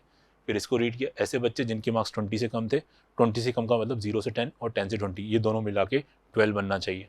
यहाँ पे ऑलरेडी 3 आ चुका था, तो इन दोनों का टोटल 12 था, तो इसलिए 9 लिखा गया। इस तरह से हमने टेबल फिल करी। चलिए अब बात करते हैं अपन, बताइए मॉडल क्लास। अब बताइए मॉडल क्लास कौन सी है। तो सबसे ज़्यादा फ्रीक्वेंसी किसकी ज़्यादा आ रही है सर, इसकी 30। तो ये आपकी मॉडल क्लास होगी। सबसे पहले तो ये मॉडल क्लास होगी, तो ये लोअर लिमिट हो गई, ये आपका F1 हो गया, ये आपका F0 हो गया, ये आपका F2 हो गया, और H upper limit minus lower limit that is 10। तो सब कुछ आ चुका है। अब आराम से मोड निकालिए। तो मोड का फॉर्मूला आप सब जानते ही हो कि mode is equals to L that is 30 plus F1 that is 30 minus F0 that is 15 twice F1 that is 60 minus F0 that is 15 minus F2 that is 28 into H that is 10. ठीक है, so now 30 minus 15 that is 15, 15 plus 28 that is 43, 60 minus 43 that is 17 into 10. ठीक है, तो that is 30 plus 150 bye 17 है ना। तो 150 को अगर अपन 70 से डिवाइड करेंगे तो रफली 150 बाय 17 है ना। देखिए आपको 153 पे 17 इंटू 9 153 होता है ना। तो 153, तो 9 से थोड़ा सा कम है, यानी 8.9 के करीब होगा। तो 8.9, तो इसका आंसर 38.9 के आसपास आएगा। ठीक है, अप्रॉक्सीमेटली 38.9 के आसपास होएगा। तो ये भी इंपॉर्टेंट क्वेश्चन है कि आपको एक गिवन लेस देन वाली टेबल को एक नॉर्मल टेबल में कन्वर्ट आना चाहिए, तभी आप इसका आंसर बता पाते हो। ठीक है बेटा, चलिए आगे बढ़ते हैं। नेक्स्ट इज, यहाँ पे हमें इस अननोन फ्रीक्वेंसी की वैल्यू बतानी है। मोड ऑलरेडी क्वेश्चन में गिवन है, दैट इज़ 42। तो देखिए कैसे करेंगे इसको। जैसे मोड निकालने का प्रोसीजर अपन उसी को फॉलो करेंगे, वैसे ही निकलेगा। चलिए करते हैं। तो पहले तो फटाफट से टेबल बना लेते हैं।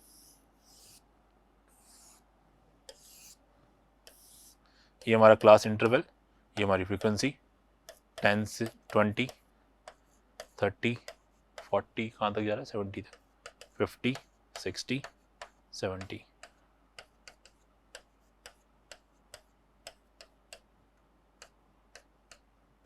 सही, फ्रीक्वेंसी हमें दे रखी है 12, 20, x, 26, 6 और 7।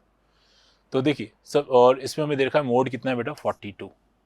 अब देखो यहाँ पे फ्रीक्वेंसी मिसिंग है, एक जगह x आ रहा है, तो अपन ये बता नहीं सकते कि यार इनमें से मैक्सिमम कौन है। ठीक है, इससे तो मॉडल क्लास में अपन डिटरमाइन नहीं कर पाएंगे, लेकिन क्वेश्चन में मेंशन है मोड 42 है। मोड 42 है तो 42 कौन से इंटरवल में आ रहा है, इस वाले में आ रहा है, तो ये आपकी मॉडल क्लास हो गई। ये होगी आपकी मॉडल क्लास। जैसे ही आपकी मॉडल क्लास हुई तो आप कहोगे सर ये तो हो गया हमारा F1, ये हो गया हमारा F0 और ये हो गया हमारा F2। ठीक है, H कितना होगा, अपर limit minus lower limit, that is 10। H 10 आ गया, बस हो गया काम। और ये आपकी lower limit of the modal class, बस फॉर्मूले में डालो, आंसर आ जाएगा अपने आप ही। चलिए करते हैं। देखिए मोड का फॉर्मूला हम सब जानते थे, mode is equals to L plus F1 minus F0 twice F1 minus F0 minus F2 into H। ठीक है, L मोड हमें दे रखा है क्वेश्चन में 42, तो मोड की जगह 42 रख दिया। L कितना है सर, 40 है, प्लस F1 कितना है, x है, F0 कितना है, 20, twice F1 that is twice x। Sorry, गलत कर दिया ना मैंने जल्दबाजी में। देखिए ये गलत कर दिया अपन ने, जस्ट अ मिनट, सही कर लेते हैं इसको अपन। देखिए ये आपकी मॉडल क्लास है, तो ये आपका F1 हुआ, सॉरी उससे पहले को F0 बोलेंगे, उसके बाद वाले को अपन F2 बोलेंगे। ठीक है ना, तो अब देखिए यहाँ पे हमारा F1 है 26, तो ये भी सही करना पड़ेगा अपन को अब। चलिए सो F1 है हमारा 26,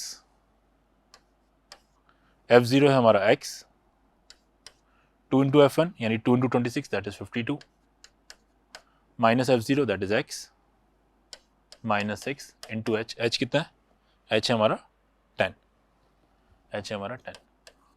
चलो 42 में से 40 गया तो बचेगा 2 इधर। नाउ 26 माइनस x, 52 में से 6 गया दैट इज 46 माइनस x इंटू 10। 10 से ये 2 कट गया 5 टाइम्स।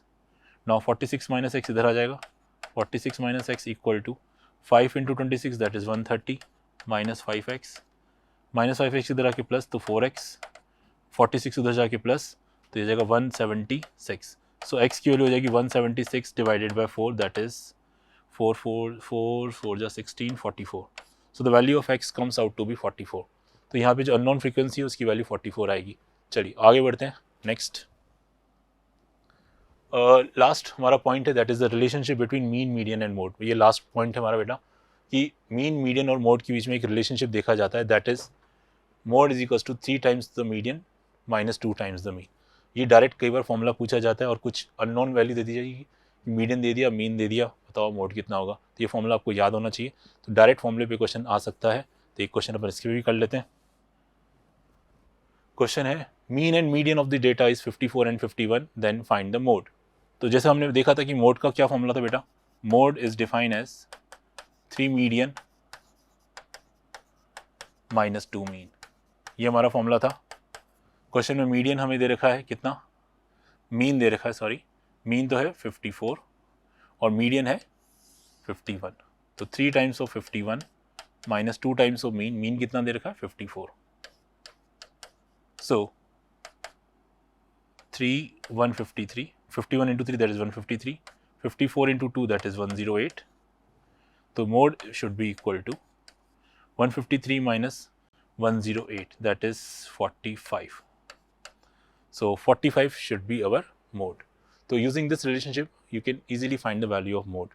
तो इस क्लास में बेटा हमने डिस्कस किया सरफेस एरिया वॉल्यूम और स्टैटिस्टिक्स का वन शॉट रिवीजन।